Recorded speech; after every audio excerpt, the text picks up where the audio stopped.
Chapter 41. Almost Being Fooled, Nodding College Infirmary. Master, his wounds are only superficial, the healing spirit master reported as he finished examining Tang San. Once I dress them, he just needs a day of rest. Very well, the headmaster replied.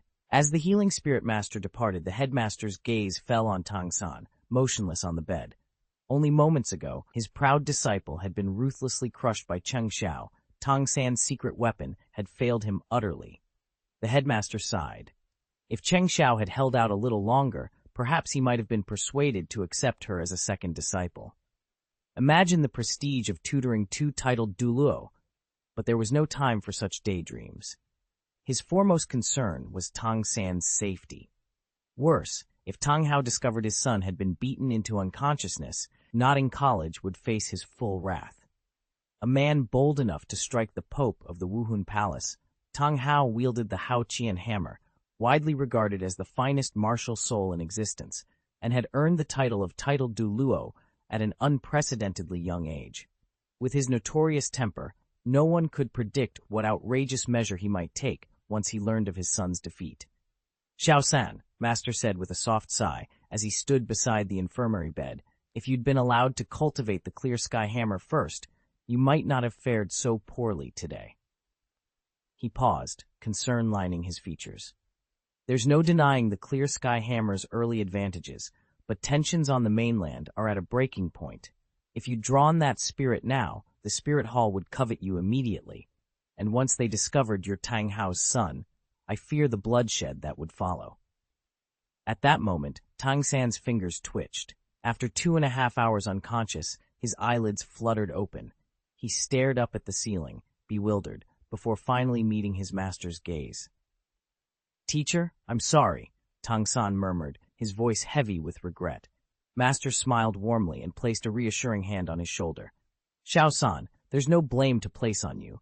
Blue silver grass is limited in the early stages, and Cheng Xiao's spirit is a top-tier beast, unlike anything I've ever seen. It was only natural you'd be at a disadvantage. Tang San lifted his head, rubbing the sleep from his eyes. Teacher, I have something to ask. Master Jan smiled gently. Go ahead.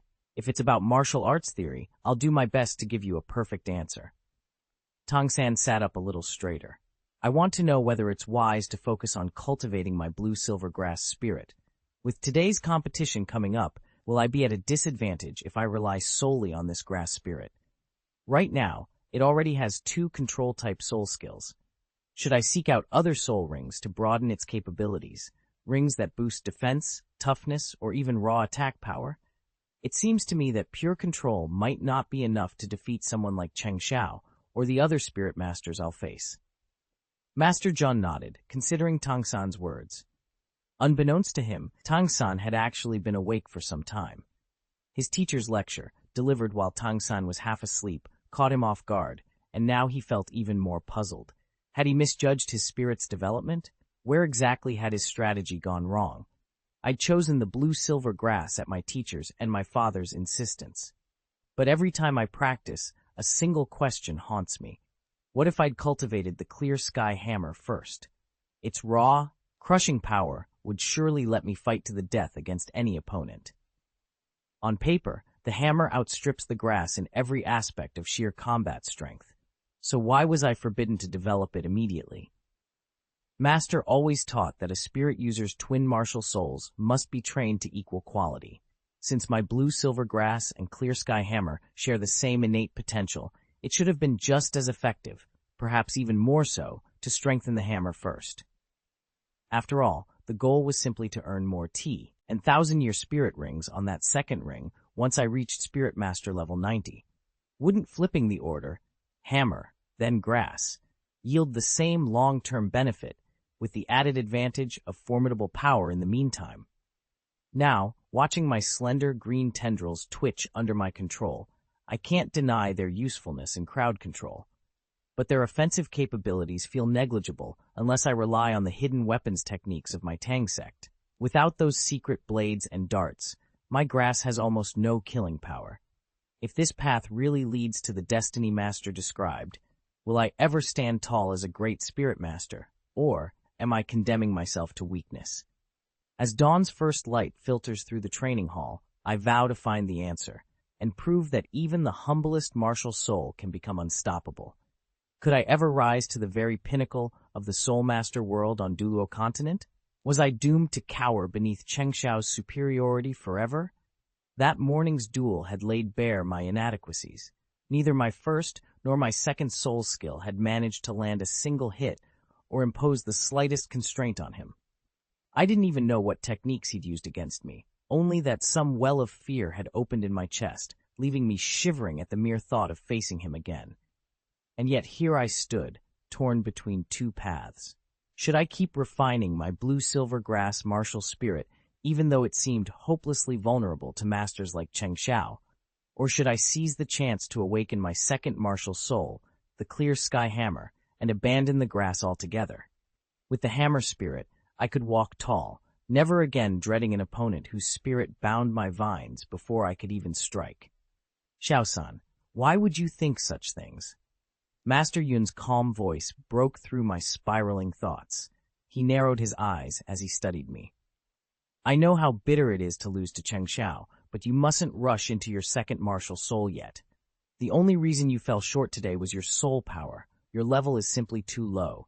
Strengthen that first, and everything else will follow. Here's a polished English version that preserves every plot point, character, and detail while smoothing out the flow and sharpening the style. Xiao-san stared at the training field's vast expanse, where countless young soul masters sparred and perfected their techniques. Beside him, his instructor's voice cut through the ambient noise like steel. Xiao-san, once your soul power reaches the titled Douluo rank, do you really think your blue-silver grass will still be ordinary? He paused, letting the question sink in. In the early days, blue-silver grass had been regarded as a waste martial soul, useless against beast souls or even standard weapon souls, which could tear through the grass in seconds. No one expected greatness from it. But Xiao-san's instructor wasn't done. If you commit to mastering blue-silver grass, you'll hide its flaws beneath the brilliance of your technique.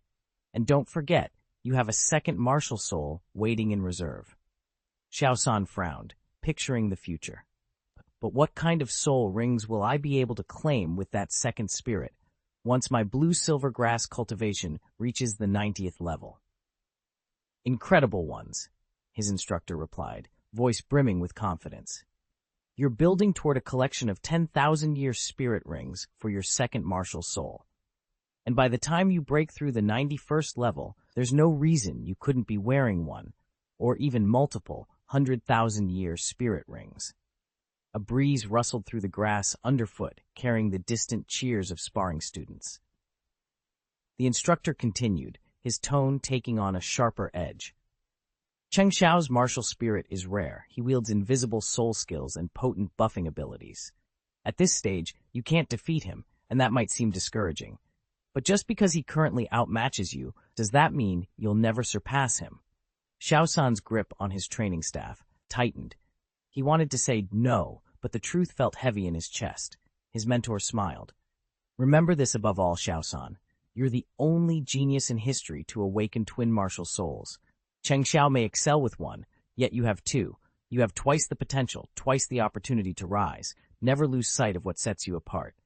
A new resolve sparked in Xiao-san's eyes.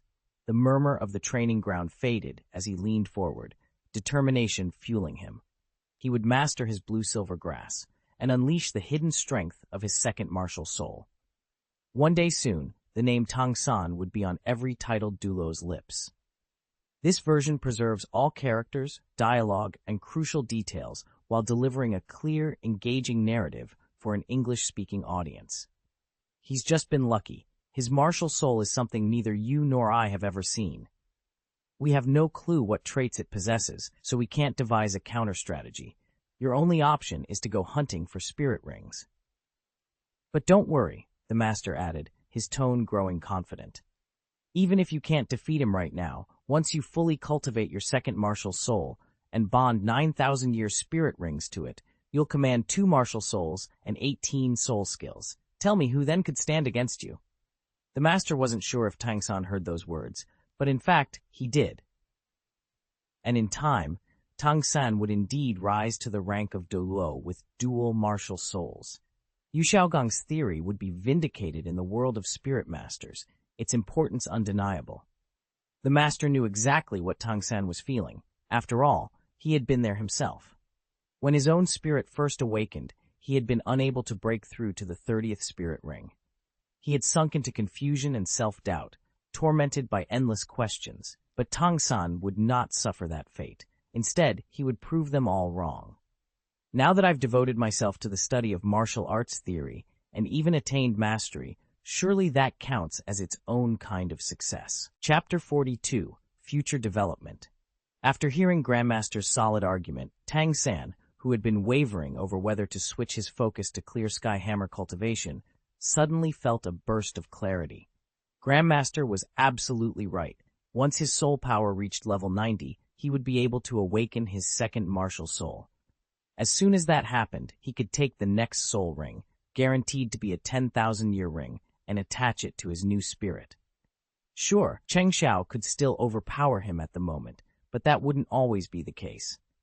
After Tang San fully trained his second martial soul and had 9 10,000-year soul rings at his disposal, would a single martial soul master like Cheng Xiao still intimidate him?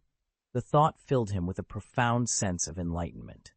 Only now, with Grandmaster's clear, logical explanation, did Tang San finally understand why both his teacher and his father had urged him not to pursue the second martial spirit so hastily. They had acted out of concern for his long-term development, not to hold him back. And that offhand remark Grandmaster made earlier? It was born of regret, an unspoken wish that he, too, could have awakened a second martial soul so early in his cultivation journey. With a new resolve steadying his heart, Tang San turned back to the path before him, determined to seize the future Grandmaster had so carefully laid out. Master Feng's stern expression softened at the sight of Tang San's sudden insight, and he smiled. Xiao-san, don't worry. With me by your side, you'll surely rise to be the finest expert on the continent. Tang San nodded eagerly. Yes, teacher, I understand. Pleased, Master Feng ruffled Tang San's hair gently. Let's head to the cafeteria and get you something to eat.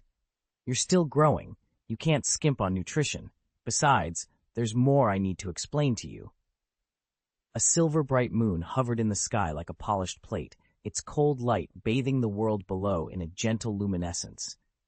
On the flat roof of the student work-study dormitory, 2 small figures sat side by side, clad in identical uniforms. Moonlight danced across their shoulders, tinting them in pale shades of silver. The girl on the left turned toward the boy, propping her chin on her hands. She opened her mouth as if to speak, hesitated, then drew in a quiet breath, her words caught in the soft night air. Chapter X, Moonlight Confession. Xiaowu, there's something I need to tell you, Cheng Xiao said quietly, his voice carrying in the cool night air. He tilted his head to gaze at the full moon, as if drawing strength from its pale light. His tone was steady, yet a flicker of unrest betrayed him. Xiaowu tilted her head in return. What is it? He kept his eyes fixed on the sky. After graduation, you'll have to return to the Star Forest. Her heart stumbled. Fear and abandonment prickled at her chest. She pressed her lips together, fighting for composure. Why? You promised Da Ming and Ming you'd look after me. Cheng Xiao finally turned to face her. His expression was calm, but his eyes blazed with a solemn intensity. Xiaowu, have you ever thought about what might happen if you stayed here in the human world and crossed paths with a titled Douluo? A warrior of that caliber, what chance would you have? He paused, letting the question hang in the hush between them. You might say such encounters are too rare, that the world is too vast for fate to play such a cruel trick. But the unexpected does happen, and if it did, do you truly understand the danger you'd be in? The consequences? Xiaowu's breath caught. The moonlit night suddenly felt too bright, the silence too heavy. She could find no words. Xiaowu clenched her fists, her heart still pounding from Cheng Xiao's warning. He was right. She really did have a knack for finding trouble. The human world was vast, and she'd never expected to run into someone powerful enough to see through her disguise. Yet his words had cut her to the core. They stood beneath a canopy of ancient pines, moonlight slanting in through the needles. Cheng Xiao's shoulders slumped as he reached out and gently ruffled her silvery hair. "Xiao Wu," he began, his voice soft but firm, "I don't want your soul ring or soul bone, but not every soul master is as honorable as I am. You're still only a second-level soul master. Just imagine how tempting a 100,000-year-old soul ring and bone would be to others." Xiao Wu said nothing, her gaze fixed on the twisting roots beneath her feet. Cheng Xiao sighed. "For your own safety, you have to go back to the Star Forest. Stay there until you reach the 70th level and complete your transformation into a human. By then, no one will dare touch you or your treasures." A shiver ran through her as she finally looked up at him, eyes shining with unshed tears. "I don't want to be separated from you," she whispered. Cheng Xiao's expression tightened. He shook his head, as if fighting back his own reluctance. "I'm not joking, Xiao Wu. Do you really think I'd send you away if there was another way? You know how coveted those soul relics are. If a high-level soul master discovered you—" I know, Xiao Wu cut in, her voice trembling. "But—" Her words faltered, and a single tear spilled down her cheek. He gently wiped it away. "I promise you, this is only temporary. Once you hit level 70, once you're fully human, our situation changes completely. Then we can be together again, safely." She searched his face, torn between fear and longing. Finally, she nodded, swallowing hard. "All right," she said, her voice barely above a whisper. "I'll go back." Cheng Xiao slipped an arm around her shoulders. "Good," he murmured. "Now hurry home. I'll be waiting." As Xiao Wu turned into the shadowy path leading away, Cheng Xiao watched her go. His heart ached, but he knew it was the only way to keep her safe. The night wind rustled through the pines, carrying with it the promise of a brighter day, one he vowed they would share together, once she was strong enough. Xiao Wu bit her lip, struggling to hold back the storm of emotion rising in her chest. She stared at Cheng Xiao's impassive features, so calm, so unreadable. Then, unable to meet his eyes, looked away. After a long pause, she whispered, voice shaking, "I understand. Once I graduate, I'll return to the Stardow Forest." She gave a small, faltering nod. Cheng Xiao remained silent. Deep down, he knew that Xiao Wu's only chance at safety lay in going home. Enrolling at Shrek Academy would be nothing short of a death sentence. He had no intention of joining that academy himself. Qualified or not, it wasn't the path he wanted. If he could, he'd establish his own school or fighting force, built entirely on his martial skill and the power of his soul. With time, those abilities would grow until one man became an unstoppable army. Cheng Xiao. Xiao Wu's gentle voice cut through the heavy quiet, drawing him back from his thoughts. He looked at her, concern in his eyes. "What is it?" "There are still 4 years until graduation, right?" Xiao Wu asked, her cheeks dusted pink as she bit her lip. Cheng Xiao froze, caught off guard. "Yes, 4 years," he answered. "Why do you ask?" Xiao Wu gave a soft hum. "Never mind. I'm sleepy. I just want to go back to bed. You should stay with me." Cheng Xiao rubbed the back of his neck, a knot of unease tightening in his stomach. Are you trying to scare me?" he ventured. "Tonight I'll show you exactly how powerful Sister Xiao Wu can be." Without another word, she grabbed his hand and led him away. In one graceful motion, Xiao Wu slipped off the rooftop and into the corridor below. The rest of the dormmates were deep in their evening practice and didn't notice the two of them slipping inside hand in hand. Back in their room, Xiao Wu pulled Cheng Xiao toward their bunk. She dove under the covers and patted the empty space beside her. "Come on, hurry up," she murmured, already half buried in the blankets. "I'm exhausted tonight, and don't even think about disturbing me." With that, she burrowed out, eyed her head beneath the quilt, leaving Cheng Xiao blinking at the rumpled bed in stunned silence. Cheng Xiao blinked in surprise, then cast a glance at his roommates, all absorbed in their practice. He sighed inwardly. He really didn't want to interrupt them. Besides, he was bone-tired and could use some rest. He eased onto his bed and, noticing that Xiao Wu had claimed the entire blanket, didn't bother tugging it back. He wasn't in the mood for a tug-of-war over covers. Instead, he closed his eyes, let go of the day's stresses, and prepared himself for a good night's sleep. Just as drowsiness began to overtake him, he felt something heavy settle on his chest. A warm breath brushed across his neck, and his heart lurched. Chapter 43. If the spirit hall doesn't recruit you, you die. 4 years later, the sun burned overhead, baking the earth into a web of cracks. On a broad boulevard stood two children, scarcely more than 12 or 13 years old. The boy was dressed in a crisp black suit that accentuated his composed air. Beside him, the girl was slightly shorter, her hair woven into intricate scorpion braids that fell to her calves, and she wore a pale pink dress that fluttered in the hot breeze. Her delicately arched brows and large, luminous eyes lent her an almost otherworldly beauty, and anyone who caught their gaze felt a shiver of warning. These were no ordinary children. Cross a soul master, and you might not even know what killed you. Xiaowu wiped a bead of sweat from her forehead and complained, "This heat is insane. I swear, I'm going to turn into charcoal." Cheng Xiao offered her a faint smile. "You remember your promise, don't you?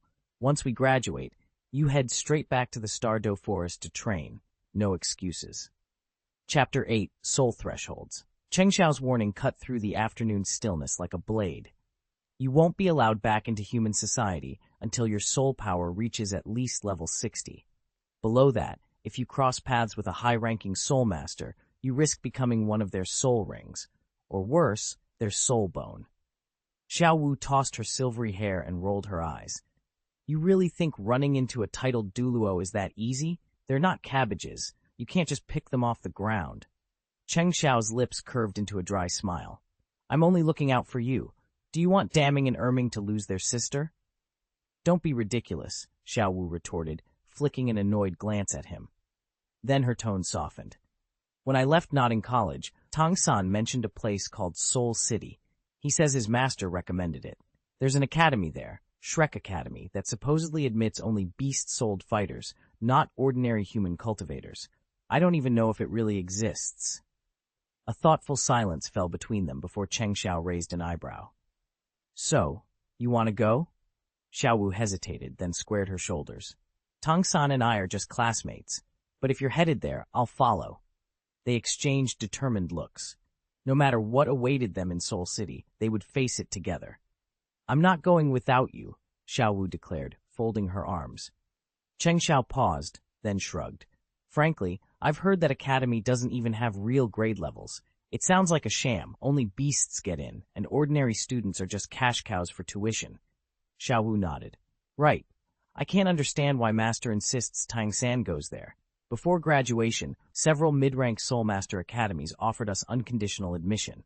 Cheng Xiao laughed. "Then let them have him. I'm heading into the Douluo Forest myself to master my third soul ring technique." Xiao Wu's eyes lit up. "Then let's leave immediately." Glancing at the sun, now low on the horizon, Cheng Xiao stood. "We'll reach that small town by the forest's edge in a few hours." Wuhun City, Pope's Palace. Bibi Dong sat upon her throne, a purple and gold, 9-curved crown perched atop her head, her golden gown cascading around her. With a steady gaze, she reviewed the latest memorials sent up from the palace.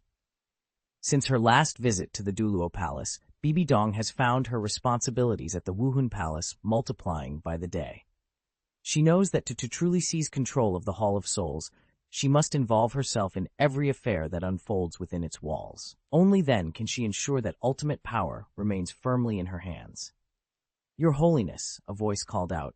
According to the latest report from the Notting City branch, apart from Tang San, the other two geniuses, each with full innate soul power, did not travel to Soto City. Instead, they've headed into the Douluo Forest. Before Bibi Dong could respond, the great doors of the main hall swung open in a cascade of golden light. Alls of shimmering gold drifted down like rain, and the imposing figure of Douluo materialized before her. He knelt halfway, head bowed in deference. "Understood, Your Holiness," he declared. Bibi Dong's expression softened only slightly, betraying a hint of fatigue. "Elder Ju, I entrust these two to your charge. Follow the plan we discussed. If you can't sway them to join the Hall of Souls, eliminate them without hesitation." She paused, letting her words sink in. Geniuses endowed with full innate soul power are rare. If Wuhun Palace cannot harness them, no other force must. Douluo bowed lower, his resolve ironclad, as golden petals continued to swirl around them. The fate of two prodigies now rested in his hands. "Do you understand your orders?" "I understand, Your Holiness." Douluo nodded once, then asked, "Should I depart for Douluo Forest at once?" "Do so," Bibi Dong replied, her gaze sharpening. Use every means at your disposal to recruit them into the spirit hall. They're geniuses with innate soul power. Letting them die would be a waste. She swept her attention back to the memorials spread across her desk. Douluo Yueguan bowed deeply and withdrew from the Pope's palace. A faint smile curved Bibi Dong's lips, though it sent a chill deeper than any warmth. As Pope of the Wuhun Palace, she knew precisely which battles she could fight and which she could not. Tang San's guardians, Grandmaster and Tang Hao, made him untouchable for now. The other two, however, offered fewer complications. Meanwhile, beyond the palace walls, the west gate of Soto City welcomed a lone traveler. He wore plain robes cinched by a belt set with 24 gleaming gems. Not handsome in a conventional sense, he nonetheless carried an easy, approachable air that drew curious glances as he entered the bustling streets. Tang San stepped onto the sprawling grounds of Nodding College, a tightening in his chest reminding him that he'd arrived alone. He'd hoped to persuade Xiao Wu to enroll at Shrek Academy with him. After all, Master had insisted they grow closer, and it would be ideal if they studied side by side.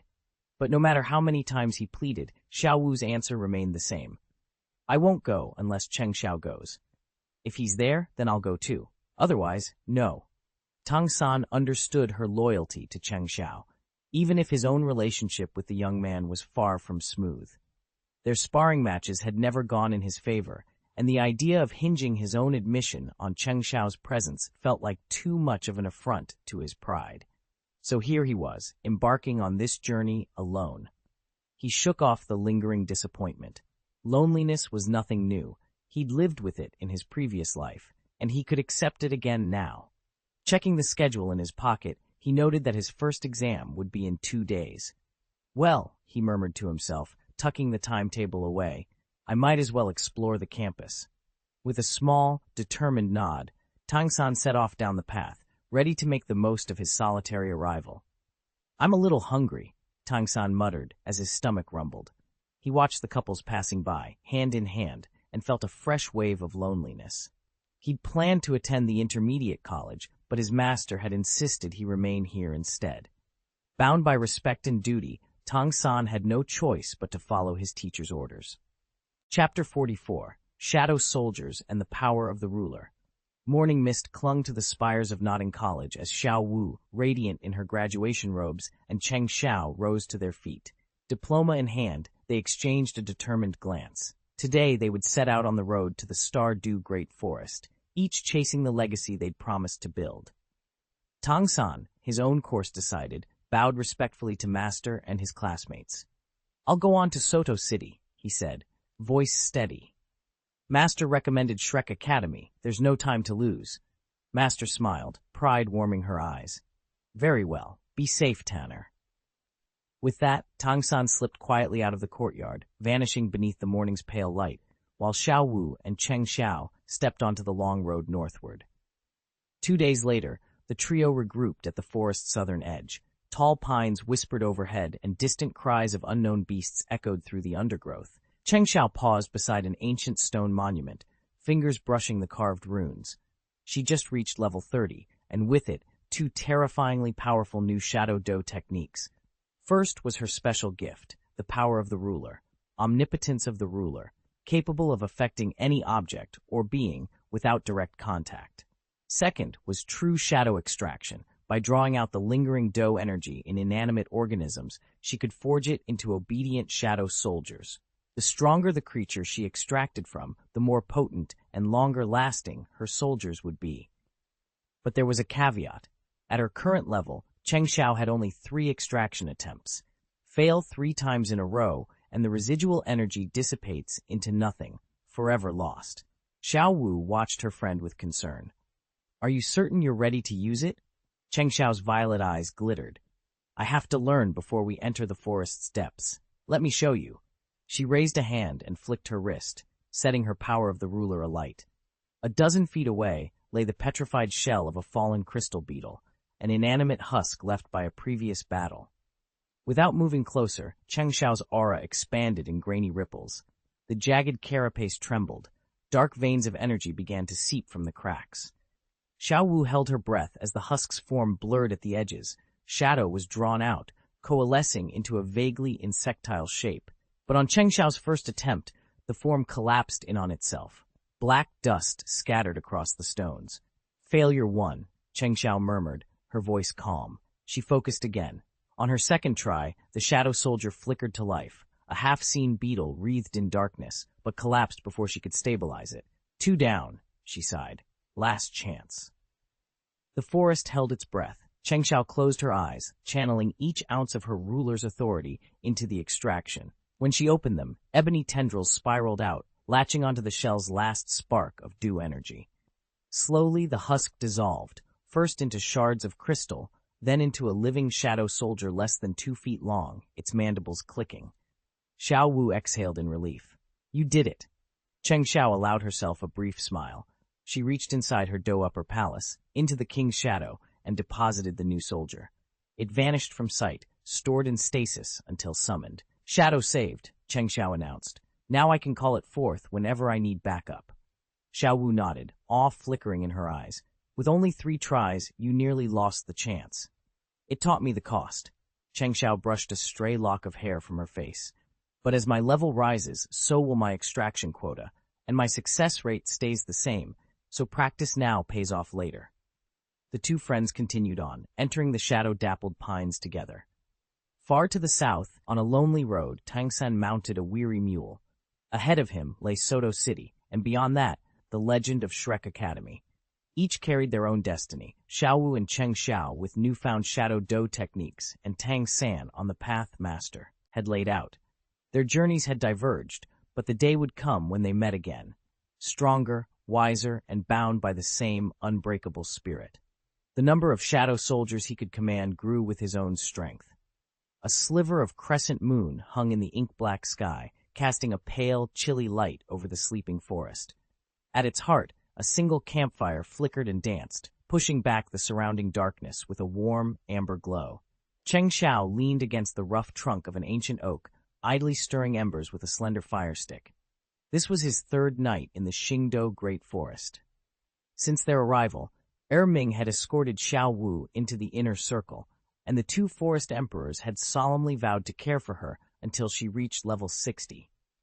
He tossed a fresh log onto the fire, sending sparks spiraling upward. The blaze crackled, momentarily brightening the clearing. Cheng Xiao tucked a loose strand of hair behind his ear, propping his chin on his palm as he studied the dancing flames. Fang, he murmured, voice low enough that only the shadows at his command could hear.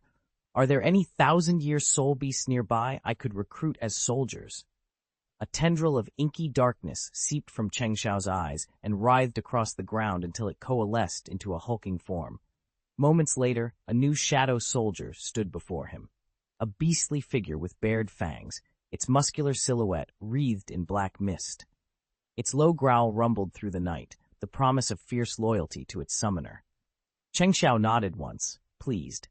With each passing day in the Xingdou forest, his power and the strength of his shadow legion grew ever greater. Fang, the beast-type shadow soldier before him, was none other than the nether demon wolf that had fallen in the soul-hunting forest.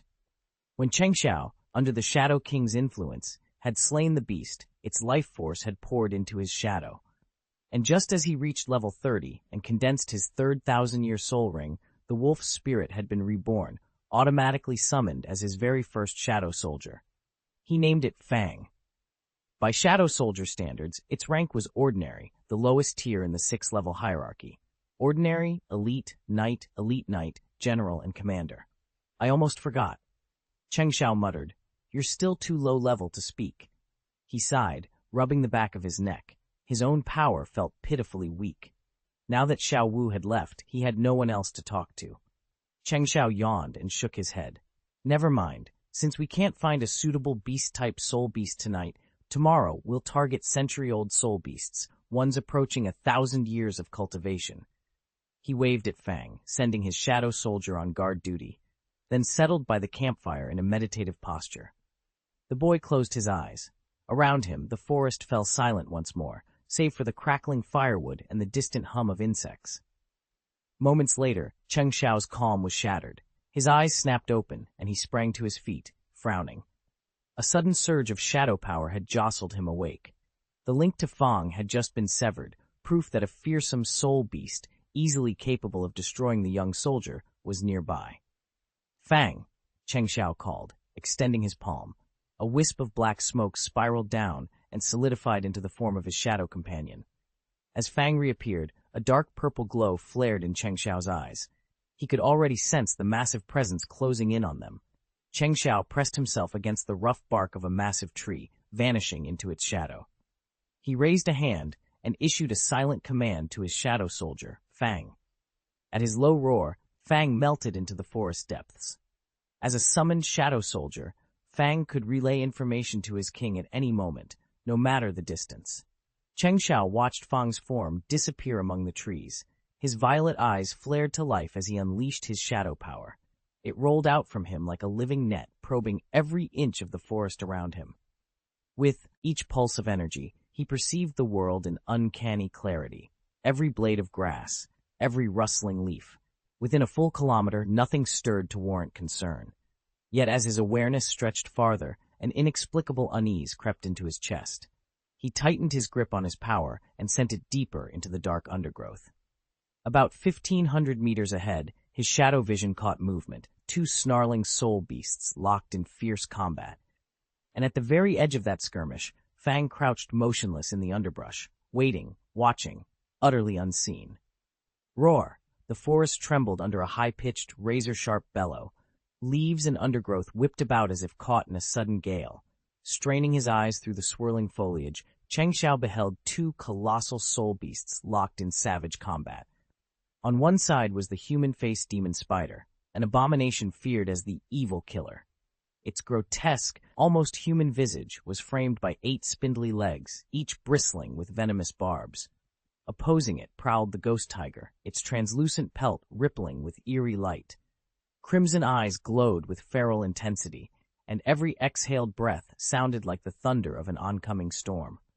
This ghost tiger was nearly 10,000 years old, a veteran predator whose very presence warped the air around it. Yet the demon spider, though only 5,000 years in age, matched it blow for blow.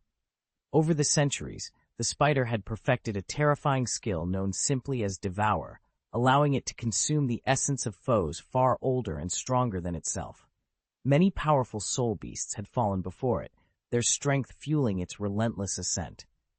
Now both monsters had unleashed their ultimate might, neither willing to retreat an inch. The clearing fell deathly silent, save for the furious beating of their hearts, one driven by primal hunger, the other by unbridled savagery, each poised for the next decisive strike. By devouring other soul beasts, the human-faced demon spider absorbs their soul power and turns it into its own strength. For that very reason, every especially powerful soul beast sees it as a threat and hunts it to preserve the natural balance. Yet here and now, a 10,000-year-old ghost tiger lies incapacitated, its massive flanks streaked with blood, clearly the victim of an ambush. Wisps of white webbing cling to its hindquarters, the last threads spun by the spider before the tiger's roar gave the attack away. But the demon spider is hardly triumphant. Of its 8 jointed legs, only 6 remain intact. The other 2 lie twitching uselessly at its side, broken and battered. Proof that even a hunter as feared as the human-faced demon spider can pay a steep price in a fight against an elder soul beast. Chapter 45. Expansion of the Shadow Soldiers. Moonlight filtered through the dense canopy as the ghost tiger and the human-faced demon spider tore into each other with savage ferocity. Beneath a tangle of bushes, Fang, the king's most devoted shadow soldier, lay perfectly still. His eyes, dark and hollow as twin voids, never wavered from the savage contest unfolding before him. At this stage in the king's grand design, Fang's sole purpose was to hunt down the most formidable soul beasts and bring them into the king's service. A duel between a 10,000-year-old ghost tiger and a 5,000-year cultivated demon spider was more than he could have hoped for. Patient as a mantis poised before a cicada, with the caution of a bird perched just out of sight, Fang readied himself to pounce at the opportune moment. Unbeknownst to the combatants, another pair of eager eyes watched from the shadows. Moments later, Cheng Xiao, the king himself, slipped into the clearing. The night cloaked his arrival, and the 2 soul beasts, locked in their brutal struggle, remained oblivious to his presence. Leaning forward, Cheng Xiao surveyed the scene, a slow, hungry grin curling his lips. With a ghost tiger of nearly 10 millennia and a demon spider cultivated for over 5,000 years, he whispered, voice low and triumphant, the power of my shadow army has just taken a quantum leap. Their conversation ground to a halt as the duel between the two soul beasts reached its climax.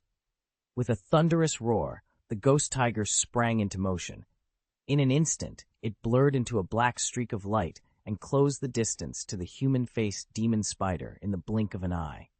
Though the spider's neurotoxic venom had wounded and poisoned the tiger, its speed remained deadly.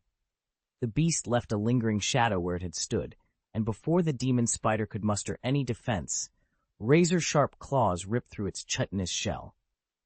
Chunks of flesh and rivers of dark ichor spattered the ground. Without a moment's hesitation, the ghost tiger sank its blood-caked fangs into the spider's torso, tearing away great heaving mouthfuls of flesh. It chewed and swallowed with feral abandon, its eyes alight with savage triumph. Yet the demon spider refused to yield.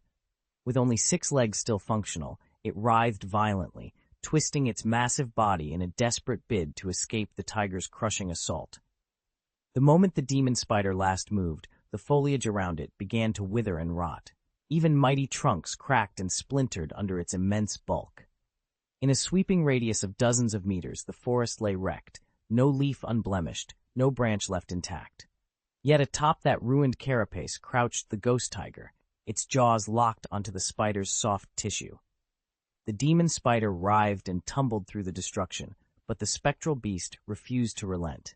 With every convulsion, the spider shrank. Its once impenetrable shell now shimmered with an otherworldly blue-purple glow, and thick, dark purple ichor seeped from each bite wound. It was only a matter of moments before the creature collapsed. As both soul beasts reeled from their injuries, a new contender emerged. From the shadowed underbrush, the soldier Fangs sprang forward, his form a blur of intent as he zeroed in on the ghost tiger perched atop the dying spider. Though Fangs' cultivation lagged far behind the tiger's, the spectral predator was spent, its energy sapped by an earlier harrowing battle. The young soul beast, no more than 1,000 years old, now faced an opponent too weary to defend itself. The ghost tiger, a soul beast on the verge of reaching the fabled 10,000-year threshold, still staggered under the demon spider's neurotoxin. Even so, it fought to evade Fang's sudden assault. Its eyes flared crimson as all 4 paws dug into the earth, propelling it sideways toward a nearby tree. Using the massive trunk as a springboard, it launched itself upward, desperate to land beyond the soldier's reach. What the tiger didn't realize was that Cheng Xiao waited in a ambush atop that very tree, twin daggers clasped in both hands. A wolfish grin curved his lips as he summoned the dark power coursing through his veins. Black mist coiled up his arms and congealed around the blades until, in an instant, each dagger gleamed with an inky aura. With a silent leap, Cheng Xiao dropped from the trunk. The moment his feet touched down, the twin blades erupted in black light. There was a soft poochie as they sliced through the air, and then they sank effortlessly into the tiger's skull. The instant the daggers pierced its head, the ghost tiger went limp, its formidable life force snuffed out in a heartbeat. Cheng Xiao dropped onto the ghost tiger's back and plunged his dagger straight into its skull, kicking up a plume of dust. The beast never had a chance to react. In an instant, 2 soul rings materialized in the air, a nearly black, millennium-old ring and a violet millennium-old ring, each marking the deaths of the ghost tiger and its companion, the human-faced demon spider. A satisfied smile curved Cheng Xiao's lips as he withdrew his dagger, flicking the crimson droplets away. With these 2 added to my ranks, the strength of my shadow army will grow even greater. He stepped over the fallen bodies, extended his palms, and unleashed a curling, inky mist. His eyes flared with dark purple light. Arise. From the beasts came a chorus of agonized howls. Black smoke billowed from their empty eye sockets as their bodies shifted from lifeless flesh into shadowy forms. Within moments, the ghost tiger and the demon spider stood once more, spectral warriors bound to Cheng Xiao's command. Black mist swirled around the human-faced demon spiders and ghost tigers like living armor. Gone were the vestiges of their former lives. Their new, shadowy forms were far more terrifying, enough to make even the bravest soul tremble. "Not bad," Cheng Xiao murmured, a pleased smile curving his lips. Today marked his first successful use of shadow extraction to transform soul beasts into shadow soldiers. Curiously, these fangs and claws hadn't been summoned at his direct command. The king had harvested their shadows long ago. Only now, with Cheng Xiao's soul power reaching level 30, had their spectral forms reasserted themselves. Before the king's imposing figure, the ghost tiger and the human-faced demon spider exchanged a brief nod. Unable to bow as humans do, they lowered themselves to the ground in a gesture of utmost respect. Meanwhile, on the far side of the forest, a young man and two elder warriors stepped into the mixed zone of the Xingdou Great Forest. The air was thick with humidity and the scent of damp earth, but they moved forward without hesitation. The leader was barely 20, yet his bearing suggested noble birth and careful cultivation. His golden hair was cropped short, every strand immaculately in place, and his robes, embroidered with gilded swans, flowed around him like liquid sunlight. His face was finely featured and calm, projecting a gentle confidence. Behind him walked two seasoned guardians. The first stood nearly 2 meters tall, his frame as slender and straight as a telegraph pole. In his hand, he carried a long spear, whose polished shaft gleamed with latent power. The second man was shorter, but bore a compact, heavily muscled build, powerful arms and legs that spoke of countless battles. His hair was trimmed close, dyed a vivid crimson that matched the spiky protrusions scattered across his skin. His features were rugged, even harsh, an appearance that might be called ugly, but one that clearly betrayed his strength and resilience. Together, the three advanced deeper into the forest, each step measured and resolute. Chapter 46. Taking a chance to turn a bicycle into a motorcycle. In the outer fringes of the star forest, three massive heads cloaked in black mist prowled like living armor.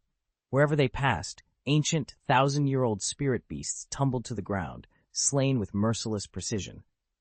Cheng Xiao sat astride the spectral tiger, its fur shimmering between solidity and shadow. He watched the man-faced demon spider and the fanged wraith tear through their prey with cold efficiency, his own expression unrateable. At present, Cheng Xiao's soul power registered at a mere 32. When the 9,000-year-old ghost tiger had been reborn as one of his shadow soldiers, its strength was forcibly suppressed to the level of a 4,000-year-old beast, less than half of what it once was. There was no avoiding it. Shadow soldiers could never exceed their king's power. No matter how mighty they had been in life, their posthumous might was capped by their master's cultivation. Until Cheng Xiao himself grew stronger, his spectral army would remain shackled, and the forest's fiercest predators would continue to outmatch him. After Cheng Xiao's recent level up, even his weakest shadow soldiers gained a significant boost. At this stage, the ghost leopard reigned supreme among them. The Fang, whose lifetime cultivation barely exceeded 900 years, now stood at roughly 1,000 years of strength. And the man-faced demon spider, having spent 5,000 years in cultivation, radiated the power of a 4,000-year-old soul beast. Several hours later, Cheng Xiao surveyed the field before him. 15 subdued soul beasts of at least 1,000 years each lay motionless at his feet.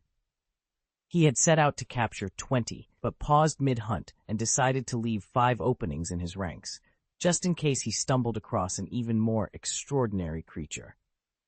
This trip into Douluo Forest definitely paid off, he said with a satisfied smile, eyes lingering on the shadows swirling around him.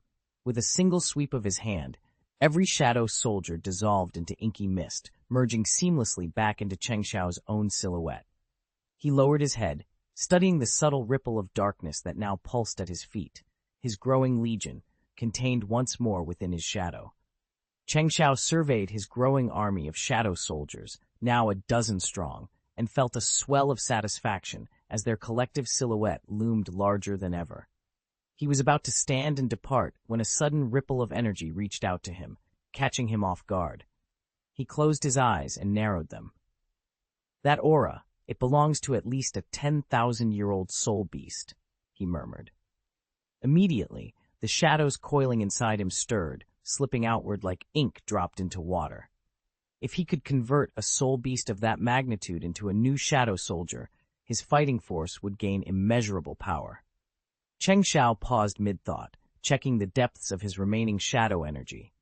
Do I even have enough reserves left to condense another soldier? He wondered aloud. As he weighed his options, his mind's eye detected movement in the distance. A massive black ape, towering over 2 meters tall, materialized amid the rocky terrain below. It was locked in fierce combat with 2 top-ranked cultivators, their battle chi crackling through the air.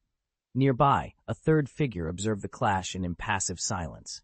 Dressed in flowing blue robes, the young man sat casually upon a smooth bluestone slab, showing no intention of joining the fray. Cheng Xiao's brow furrowed. He'd never before sensed a soul beast of such caliber in this region. As he watched the ape's powerful strikes and the cultivator's desperate defenses, he realized a critical decision lay before him. Risk spending his last shadow energies to summon one more soldier, or hold back and preserve what little power remained.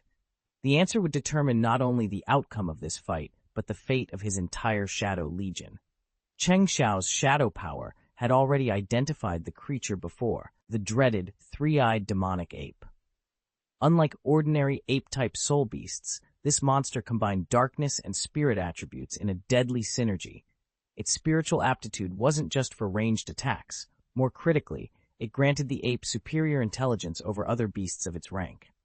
That was why, despite facing 2 peak experts, the 3-eyed ape had not fallen instantly. Let's move in and take a closer look, Cheng Xiao murmured, violet light flickering in his eyes. If the opportunity arises, we could convert one of these apes into a shadow soldier. With that, he summoned the ghost tiger and sprinted deeper into the forest. On the outskirts of the Douluo forest, the trees grew thick and shadows lengthened under the twin moons. Here, Cheng Xiao prepared for whatever awaited him among the tangled roots and misty undergrowth. Douluo Yueguan hovered above the forest floor, his golden armor gleaming in the dappled sunlight. He stood atop a massive, velvet-petaled Babel chrysanthemum, so vast its bloom seemed almost otherworldly. Intricate makeup framed his eyes, lending his features an almost ceremonial severity as he swept his gaze across the perimeter of the Douluo forest. He was here on the Pope's orders, dispatched from Wuhan City to retrieve 2 prodigies born with innate soul power. Both were already level 30 soul masters, talents too precious to let slip away. Yet despite his searches, they remained elusive. Where had they gone? Could they truly have penetrated the forest's inner sanctum without detection? A moment later, Douluo sensed a ripple of unfamiliar soul energy, subtle, yet unmistakable to someone of his prowess. His heart quickened. Shadows. Only Cheng Xiao could leave such an imprint. Without hesitation, he thrust himself forward, vanishing into the canopy's gloom, determined that this trace would at last guide him to his quarry. Deep in the mixed forest's tangled undergrowth, sunlight dripped through moss-draped branches. A blond man knelt before a great 3-eyed demon ape, its leathery chest rising and falling with slow, labored breaths. Golden eyes, sharp and expressionless, regarded the creature without sympathy. He closed his hand into a fist and then opened his palm.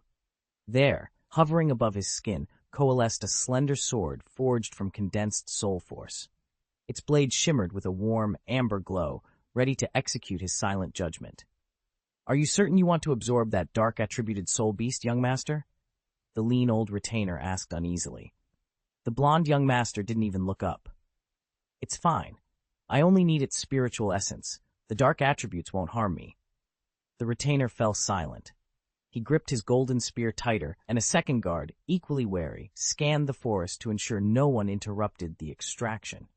In an instant, the young master dispatched the 3-eyed demon ape with clinical precision. He then sank to the ground in a lotus position and began drawing out its soul rings. One by one, 5 rings, 2 shining gold, 1 deep purple, and 2 obsidian black, floated into place on his right arm. At Soul King rank, he was already formidable. This was his 6th ring. No sooner had the final ring embedded itself than a pair of black hole eyes peered at him from the dense undergrowth, studying him in silence. He eased his gaze away from the 3-eyed demon ape kneeling before the blond youth, cast a quick look at the 2 elderly figures standing guard, then silently withdrew his attention. Hidden in the woods, Cheng Xiao let out a soft sigh.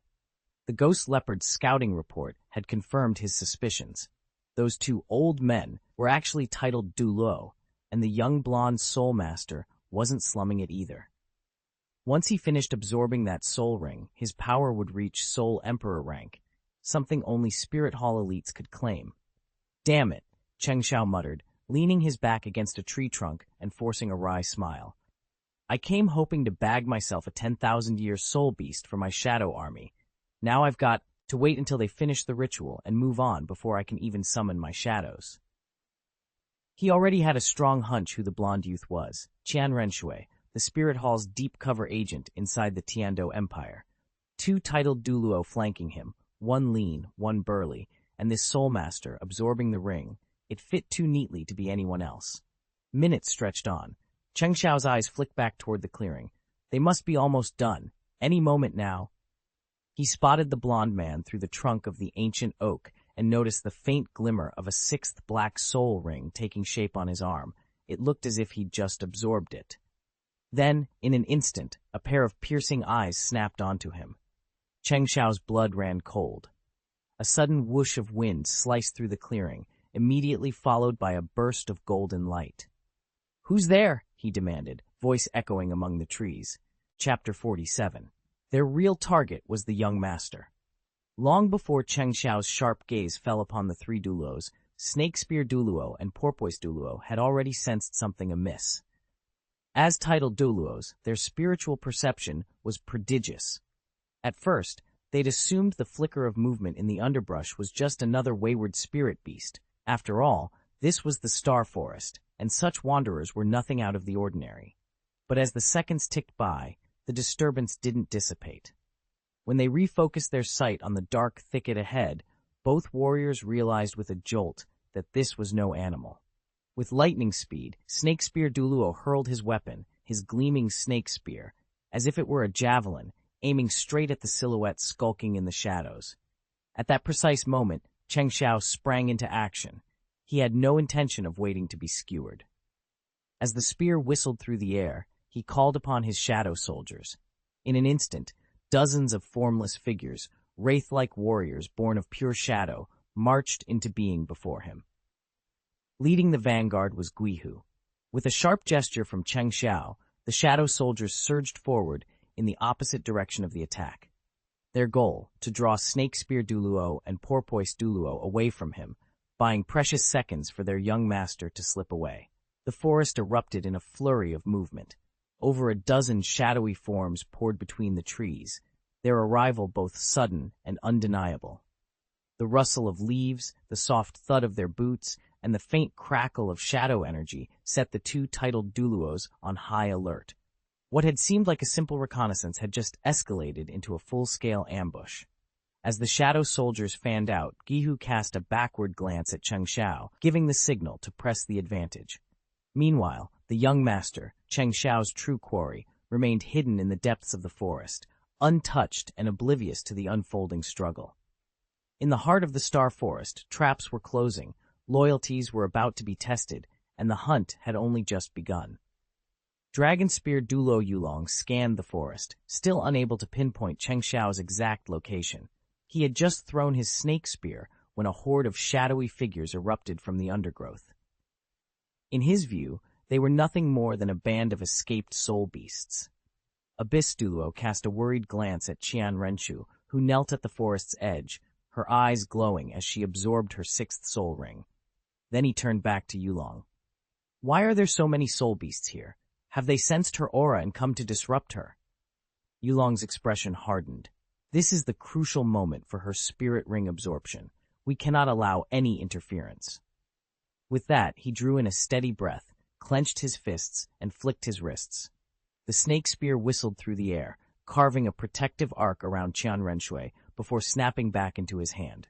Douluo Chui, standing beside Yulong, frowned and asked, "All right, but what do we do now?" "Stay right where you are," Yulong replied, planting his feet firmly and raising the spear in a defensive stance. "These beasts are low in cultivation. As long as the two of us hold this line, they won't be able to break through to the young master." Beside him, Chishui adopted a matching posture, eyes locked on the swirling shapes at their feet. Between them, a silent barrier formed, strong enough, they both hoped, to give Qian Renshui the uninterrupted time she needed to complete her sixth soul ring. Snake Spear Douluo Yulong stiffened at Cheng Xiao's command.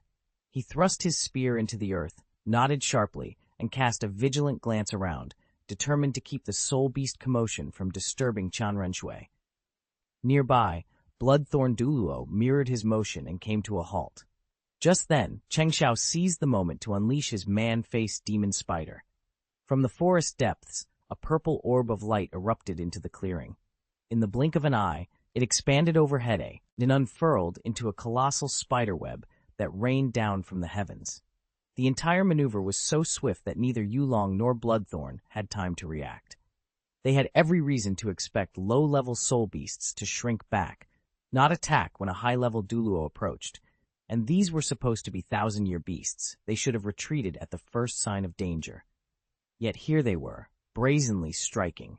"Monster!" Snake Spear Douluo, Yulong bellowed. He leveled his spear at the descending web, every muscle tensed with fury. "You're looking for death." Golden lightning crackled along the tip of the snake spear. In a single blinding flash, the weapon severed the demon's web, splitting it in two. At that moment, Snake Spear Douluo surged forward, spear leveled for the kill. As a titled Douluo, he immediately recognized the trap he'd just destroyed. This was the handiwork of the human-faced demon spider, an abominable creature known for devouring soul beasts and even soul masters to amplify its own power. It had zeroed in on the young master. If Douluo didn't stop it now, the consequences would be catastrophic. Rather than stand and fight, the demon spider fled, its many legs skittering with uncanny speed. Douluo gave chase, but he soon noticed figures moving in his wake. 7 shadow soldiers dispatched to obstruct him. Their king's orders were simple. Delay the titled Douluo long enough for the spider to complete its sinister task, then vanish without a trace. Though these shadow soldiers could never match a titled Douluo in direct combat, their interference bought precious seconds. Snake Spear Douluo narrowed his eyes and braced himself to cut through the blockade, determined to protect the young master, no matter the cost. After the Snake Spear Douluo vanished in pursuit of the man-faced demon spider, Cheng Xiao turned his attention to the lone Audiobook Douluo. He was slower than the Snake Spear, and now completely isolated. If he stayed beside Qian Renshui, he'd never be forced into the open. Cheng Xiao decided to seize the initiative. "Summon the shadow soldiers," he ordered. 8 specters, each a martial spirit refined through millennia, sprang into being. Their only purpose, interrupt Qian Renshui's soul ring absorption. True, they'd be shattered within seconds by a titled Douluo, but as long as Cheng Xiao's shadow power lingered over their bodies, they could revive endlessly. "Ghost Tiger! Fangs! Attack!" Cheng Xiao hissed. 2 of the specters lunged forward like arrows loosed from a bow, their strikes aimed directly at Qian Renshui, who was right in the midst of absorbing a soul ring. Caught off guard, Qian Renshui staggered, his concentration broken. Almost at once, the other 6 shadow soldiers sprang out to flank Audiobook Douluo.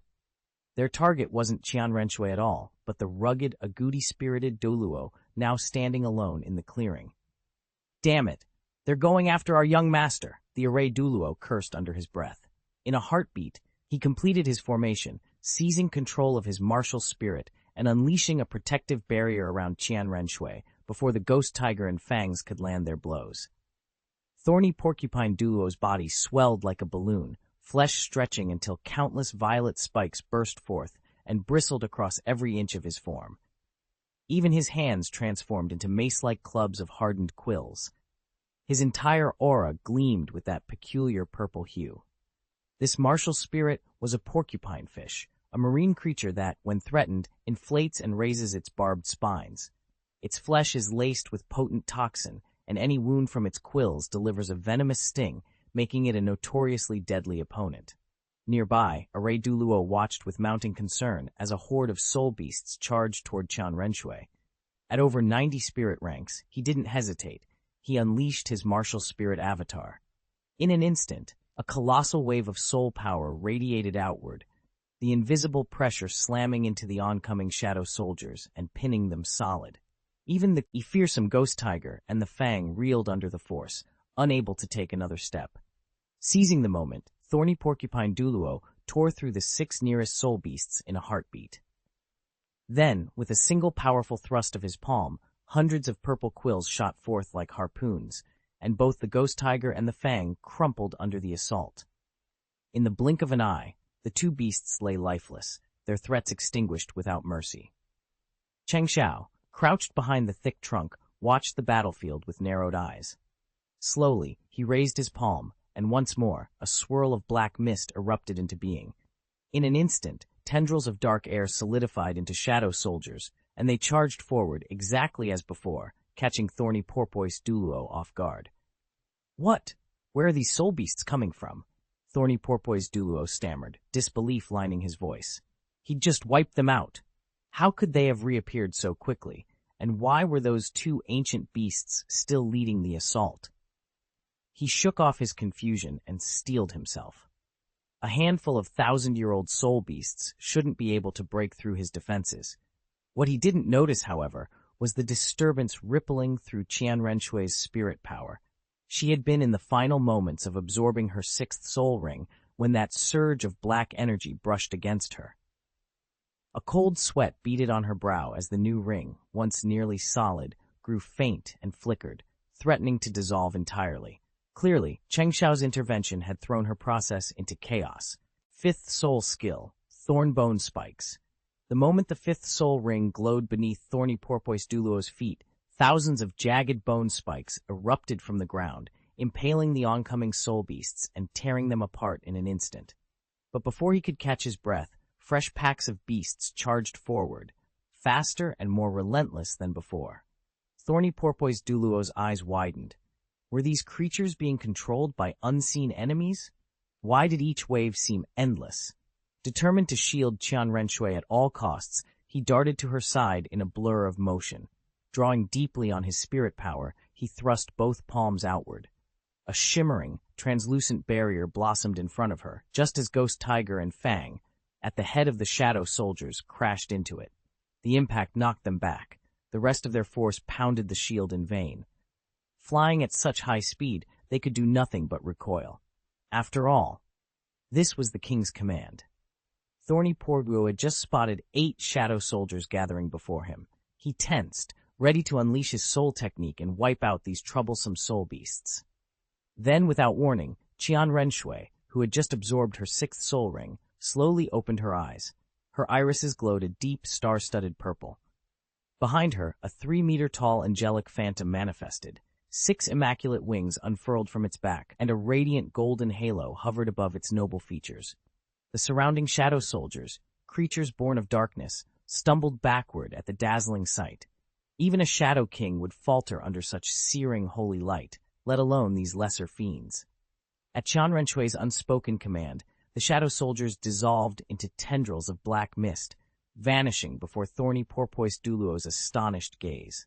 They had surged forward so relentlessly, and then retreated just as swiftly, all in the blink of an eye. Before thorny porpoise Douluo could even execute his killing move, the battlefield fell eerily silent, save for the soft hum of the angel phantom's halo. The 8 shadow soldiers were gone, leaving only the 2 soul masters and the glowing spirit they now commanded.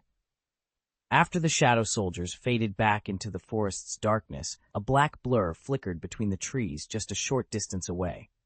"Young master, did you absorb it successfully?" came the deferential voice of thorny porpoise Douluo. The golden halo around Qian Renshui gently dissipated, and with a final snap, her 6th black soul ring locked into place. Instantly attuned to her spirit power, she frowned. "Those soul beasts weren't flesh and blood," she observed. "They all bore the same dark attribute." "Exactly," thorny porpoise Douluo replied, shifting into the rare soul-forcing technique that only high-level masters can wield. In low, urgent tones, he recounted every strange twist of the encounter. Qian Renshui rose, brushing dust from her robes. "So after Uncle Yu Long spotted that human-faced demon spider, he rushed in to prevent it from disrupting my spirit ring absorption." "Yes," stammered thorny porpoise Douluo. Before he could add another word, a new figure materialized from the shadows at their side. Yu Long, the snake-spear Douluo, returned to camp just as Qian Renshui emerged from the trees. His spear still dripped with inky blood, the only proof that the human-faced demon spider had ever existed. Qianrenche's golden eyes flicked toward him, calm but curious. "Uncle Yulong, did you manage to slay the human-faced demon spider?" Yulong lowered his spear into the mud and saluted crisply. Reporting to the young master, "Yes, but it was a most unusual kill. It took 2 separate strikes to finish it off, and when it finally fell, there was no corpse and no spirit rings." "No spirit rings?" Qianrenche frowned, stepping closer. He nodded. "As you know, when a soul beast is slain, its body remains and its spirit rings appear. Yet this demon spider, its carapace jet black like living armor, simply dissolved upon death. Not a fragment remained." Qianrenche studied him, in silence, the strange glow in her eyes dimming as she considered the implications. Yulong, for his part, could only shake his head in wonder. He had never encountered a soul beast so completely alien, one that vanished without a trace, leaving no spirit rings behind. Qianrenche tapped the air lightly, and in an instant her 6-winged angel martial spirit manifested around her. She spoke deliberately. "Just now, Uncle Sixue felt the same odd disturbance you did, but my 6-winged angel sensed something more, almost as if it were telling me there's another angel martial spirit like itself nearby." Snake Spear Douluo and Thorny Porpoise Douluo exchanged astonished glances. They knew better than anyone how rare a 6-winged angel spirit was, a true god-level martial spirit, and yet their young master claimed there was another of equal caliber within reach? It sounded impossible. "Young master," Snake Spear Douluo murmured, "you must be mistaken. Even if every martial spirit on the continent appeared at once, none would match your 6-winged angel's quality." Qianrenche shook her head, her expression calm but certain. "I'm not wrong. The sensation was subtle, but it was there. That spirit hasn't gone far. It's still close." Snakespear Douluo and Thorny Porpoise Douluo fell silent at once. As Qianrenche's personal guardians, they knew better than to press her when she was determined. "All right, uncles," Qianrenche said, rising gracefully. "My 6th soul ring is absorbed. You two may return. I'll remain here a while to see if any of those dark soul beasts come back."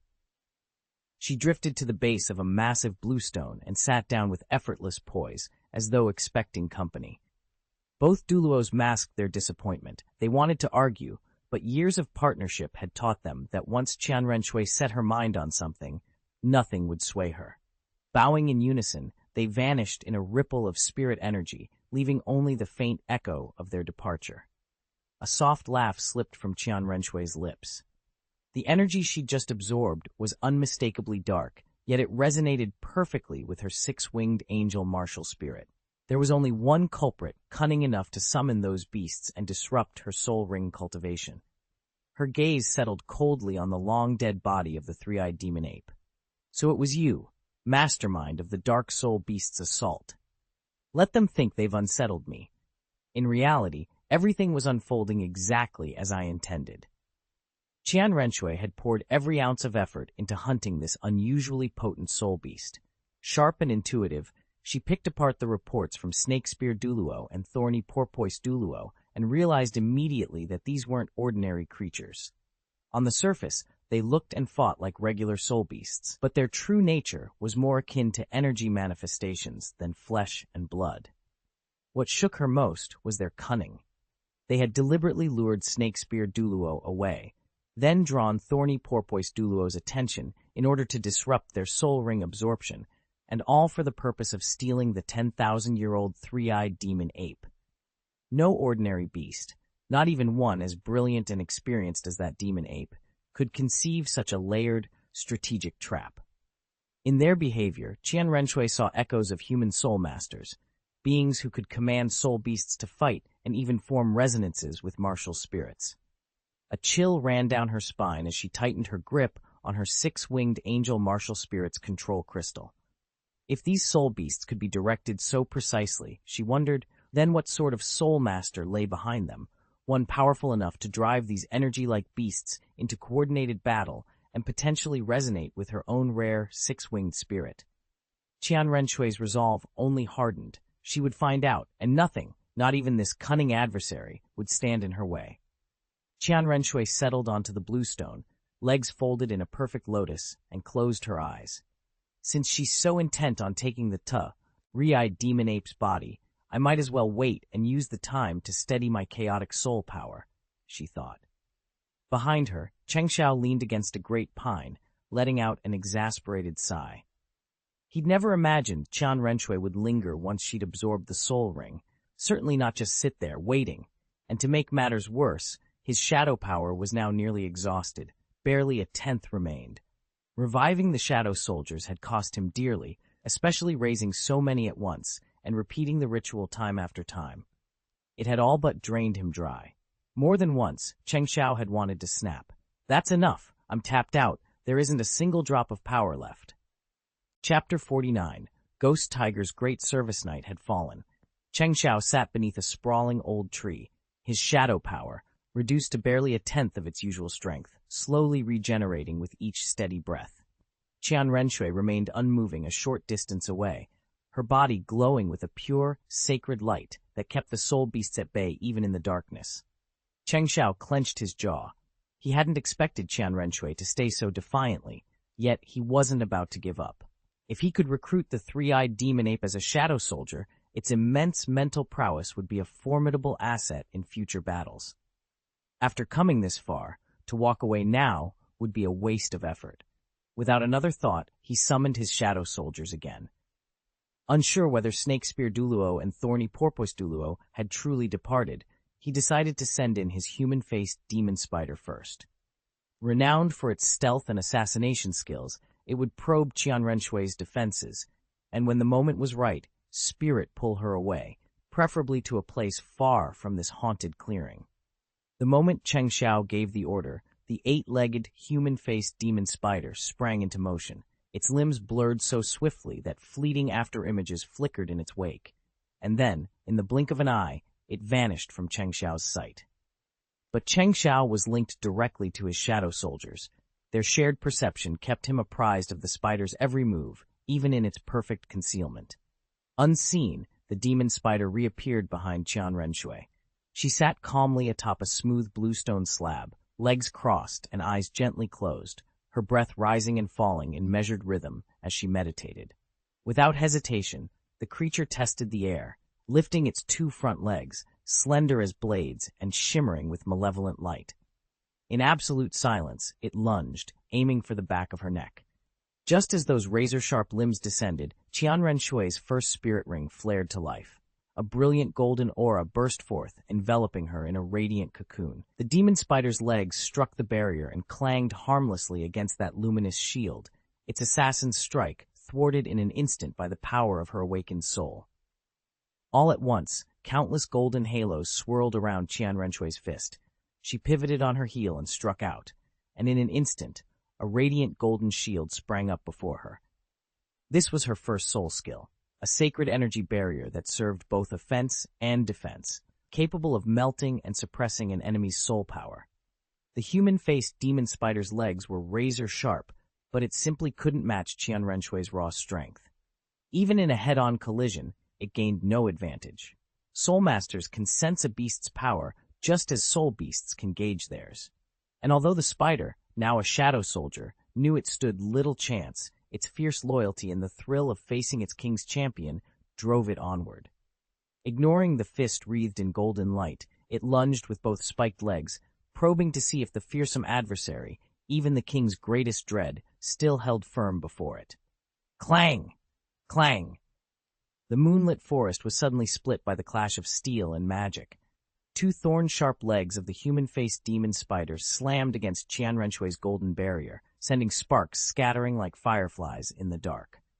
Before the creature could recover its balance, she struck back. Her fist, wreathed in radiant soul power, shattered the spider's forelegs with a thunderous crack.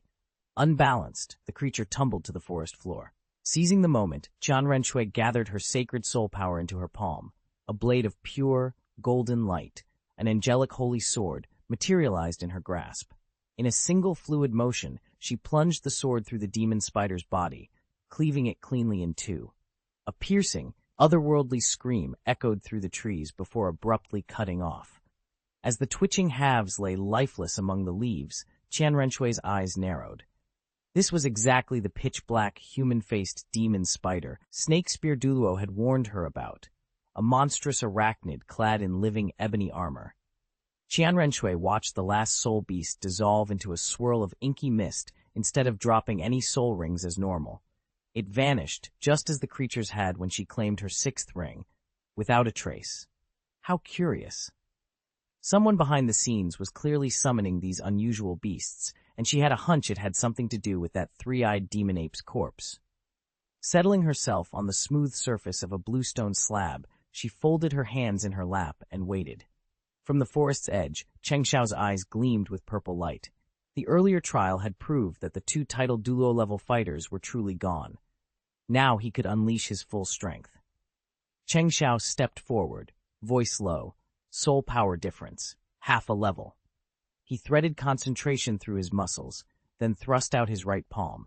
Black mist poured from his fingertips, coalescing into 15 shadowy warriors. With a whoosh, they burst from the trees and charged straight at Qianrenshui's stone perch.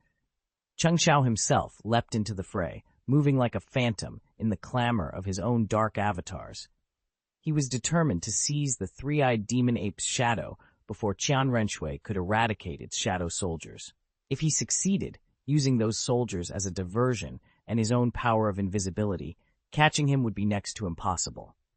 No sooner had the thought crossed his mind than 15 shadow soldiers burst from the earth, making the ground tremble beneath their feet. Qianrenshui, seated in perfect lotus on the bluestone slab, watched them swarm forward. A slow, knowing smile curved her lips. The elusive intruder had finally revealed himself and intended to take what he wanted by force. Her bright eyes glimmered with a soft golden light. In a heartbeat, 4 radiant wings unfurled from her back, and her entire form was suffused with dazzling brilliance.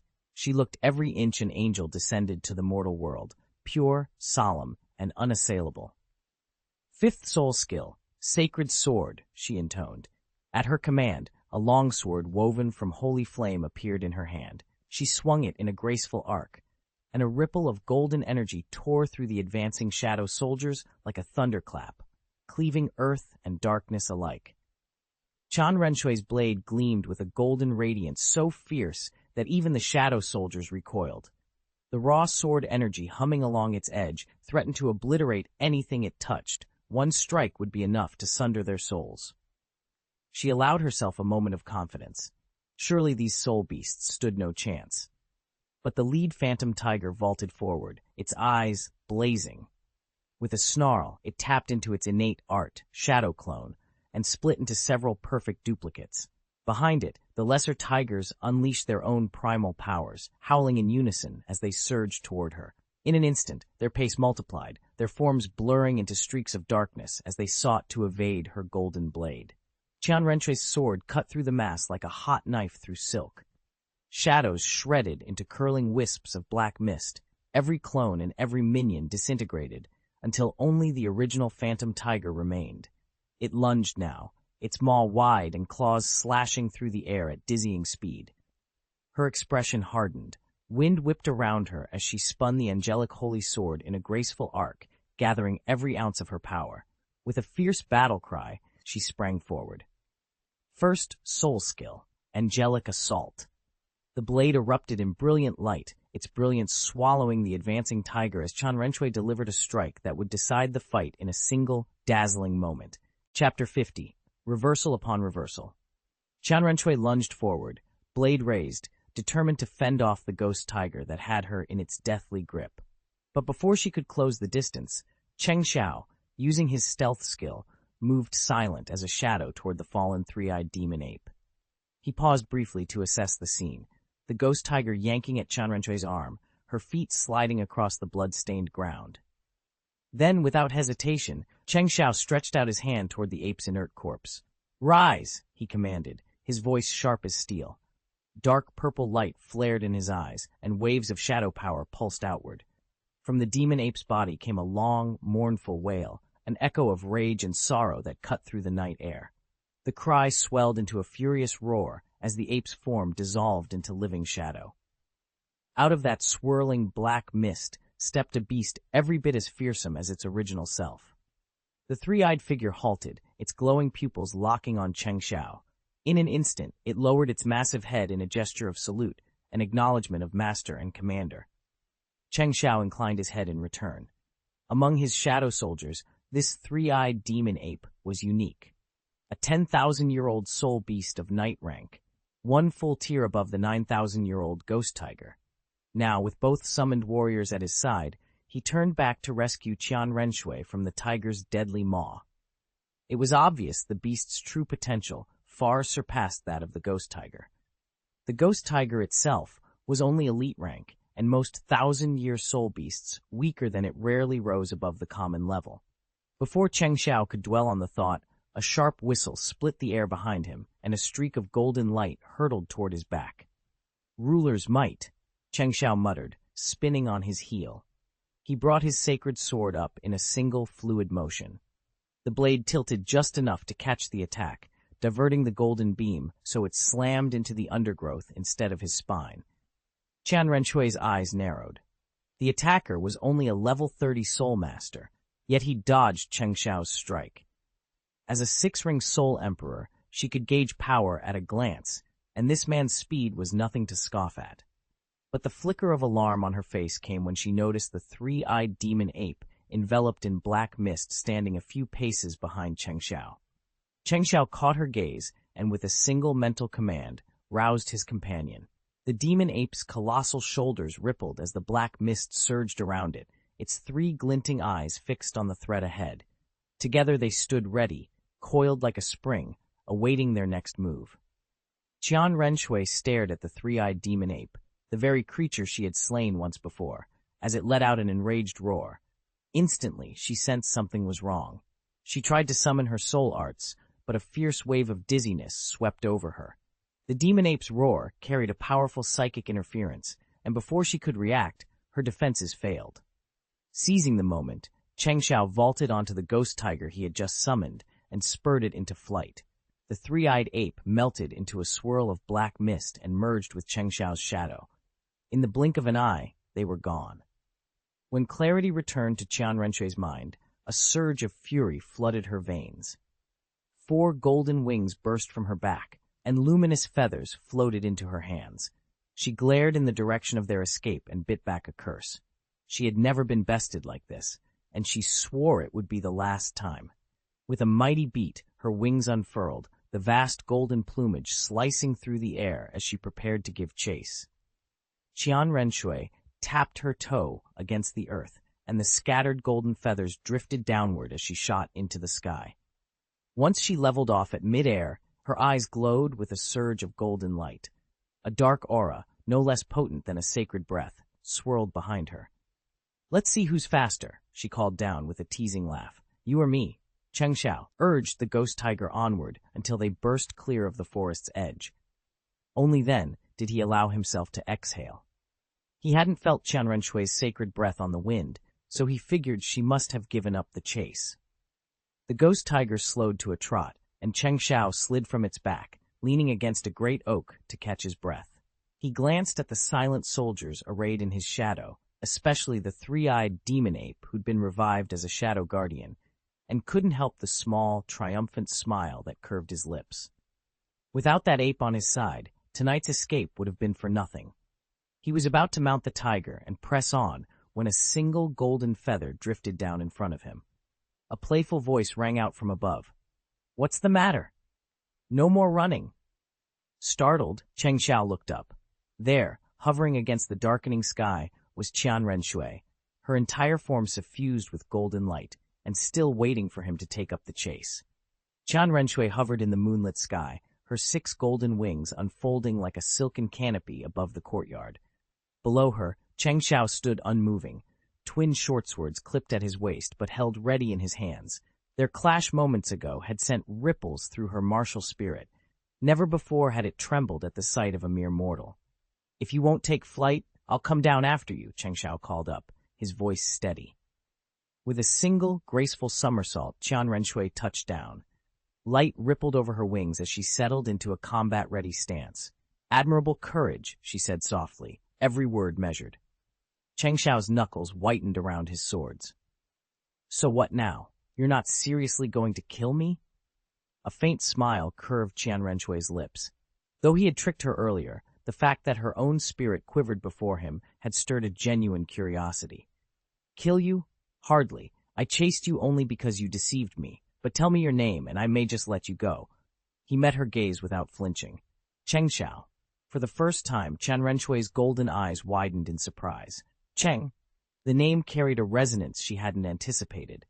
A heavy silence settled over the courtyard as night's hush pressed in. Two figures stood opposite each other under the pale glow of the moon, each weighing the other's worth in unspoken tension. Cheng Xiao glanced at the woman before him. Across this vast continent, no major sect bore the surname Cheng. He was, in every sense, a lone wanderer. He steeled himself and asked, "I've told you my name. What about you?" Qian Renshui's lips curved into a calm, knowing smile. She toyed with a stray lock of hair before answering, "I'm Qian Renshui." Cheng Xiao studied her for a long moment. "Senior Qian Renshui, then? Now that we've exchanged names, may I go on my way?" She tilted her head, dark eyes reflecting the dappled light of the forest canopy. "Not quite yet." A soft shake of her head followed.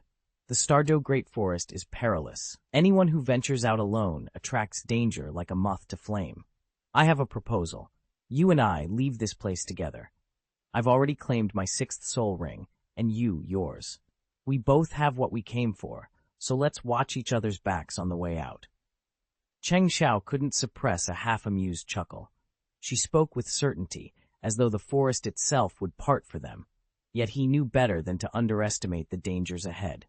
With a graceful flick, he sheathed his dagger. "Very well," he said, falling in beside her. "Obedience is easier than courtesy." Together, they set off into the shadowed depths, each step drawing them closer to safety and to one another. Cheng Xiao's soft-spoken tact left Qian Renshui momentarily taken aback. She recovered quickly, offering a warm smile. "Tell me," Qian Renshui said, "where do you come from, Cheng Xiao?" Cheng Xiao tucked a loose strand of hair behind her ear. "Honestly, a little village so remote no one's ever heard of it." "A countryside village?" Qian Renshui echoed, genuinely intrigued. Cheng Xiao nodded. "Yay, it's tiny, nothing special, but your surname Qian is uncommon too. May I ask where you're from?" A flicker of pride lit Qian Renshui's eyes. "The capital of the Tiando Empire. I live in the Imperial City." "Oh." Cheng Xiao's face brightened. "I've heard the capital boasts some of the Empire's finest Soul Master academies. The most famous is the Tiando Royal Academy, isn't it?" Qian Renshui chuckled. "So you're hoping to enroll at the Royal Academy?" Before Cheng Xiao could answer, a sudden rush of air swept overhead. A crisp feminine voice rang out. "Boy, you gave me quite the chase. I almost lost you." Chapter 51. Would you like to call me teacher? Under the bright moon hanging over the Xingdou Great Forest, Cheng Xiao and Qian Renshui looked up at the same instant and froze. Hovering above them, framed by silvery light, was a striking figure in gleaming golden armor. The man's gaze fell on them with a curious intensity. For a moment, the world stilled. Douluo Yueguan's brow furrowed in bewilderment. How had the granddaughter of the great priest, rumored to be tucked safely away within the Tiando Empire's royal court, ended up here, nestled in the depths of these woods? Qian Renshui shared his surprise. Though it had been some time since she'd seen the Spirit Hall's elders in person, their reputations and faces were unforgettable. Meeting one in this remote forest was the last thing she'd expected. And yet, the title Douluo's attention wasn't on her at all, but on Cheng Xiao standing beside her. She shifted her gaze intentionally to read the situation. If her instincts were right, Cheng Xiao had orchestrated this encounter, either to compel the title Douluo's allegiance to the Spirit Hall, or more grimly, to eliminate him. Between the two possibilities, Qian Renshui found herself silently rooting for recruitment over bloodshed. Now, as the armored Douluo hovered above them, the night air crackled with unspoken tension, and the question hung over them all, would he bend the knee or draw his blade? Cheng Xiao was certain the woman wouldn't be foolish enough to actually do that. Senior, are you talking about the Qianshui senior standing next to me?" Cheng Xiao asked, deliberately glancing at the chrysanthemum-patterned Douluo, Yuegan, who hovered above them. Yuegan coughed awkwardly and drifted slowly to the ground. In the Spirit Hall's hierarchy, the Pope reigned at the top, below him a handful of elite elders, but above even the elite elders was the Worship Hall. Only those who had broken through to level 95 or higher could enter. Qian Renshui, who stood there now, was a member of the worship hall, her status far surpassing that of any elite elder. Yet from Cheng Xiao's question, Douluo Yueguan pieced something together. Qian Shui was merely an alias. The real Qian Renshui had kept her true name hidden, making it easy to feign ignorance and sidestep any unwanted repercussions. Heh! Douluo Yueguan let out a dry, almost amused laugh. Kid, I'm not looking for the girl next to you. I'm looking for you. For me? Cheng Xiao's eyes widened in surprise. Cheng Xiao cast a quick glance at Qian Renshui, who stood beside him with an inscrutable expression. Clearing his throat to cover his nerves, he feigned nonchalance. Senior, what did you wish to discuss? The man before him was Yue Guan, a titled Douluo and one of the Spirit Hall's senior elders. He offered a polite nod. Young man, I've been observing you. Your talent is remarkable. The Spirit Hall would like to offer you a place among our disciples. Will you accept? Cheng Xiao's heart skipped. Join the Spirit Hall? Precisely, Yue Guan confirmed. As a member, you'll have access to the finest cultivation resources and receive direct guidance from titled Douluo-level masters. If fortune favors you, one of them may even take you on as a personal apprentice. The elder's gaze flicked briefly to Qian Renshui. No one understood why this stranger had appeared in the Xingdou Great Forest alongside Cheng Xiao, or what his purpose was, but Yue Guan chose not to press the matter. Leaning closer, Yue Guan lowered his voice. In 2 years, the Continental High-Level Soul Master Elite Competition will be held. Should you represent the Spirit Hall and claim the championship, you'll be awarded rare soul bones, priceless treasures that can significantly accelerate your cultivation. It's an opportunity few receive at your age. Cheng Xiao felt a tumult of excitement and caution. The promise of elite training, powerful mentors, and coveted soul bones was intoxicating, but the Spirit Hall was also known for its rigid hierarchy and political undercurrents. He glanced again at Qian Renshui, whose expression remained unreadable. Gathering his courage, Cheng Xiao bowed his head respectfully. Senior, this is a great honor. May I have a little time to consider your offer? Elder Yue Guan smiled, pleased. Of course, we will await your decision. The competition registration will open soon, so please decide before then. With a final nod, he turned and strode back into the forest, leaving Cheng Xiao to face a choice that could alter his destiny. Join the Spirit Hall, Douluo Yuguan urged, extending his right hand with a confident smile. We'll give you wealth, honor, and the admiration of every spirit master. Take my hand, and you'll be one of us. Cheng Xiao's lips pressed into a thin line. He studied Yue Guan's outstretched palm, weighing the offer. The Spirit Hall's resources and influence were undeniably tempting. He could draw on their backing whenever he needed it. Soul Bones held little appeal for him. His true aim was to shoulder blame under the Spirit Hall's banner, using their name as a shield. Yue Guan watched the subtle shift in Cheng Xiao's expression and sighed inwardly.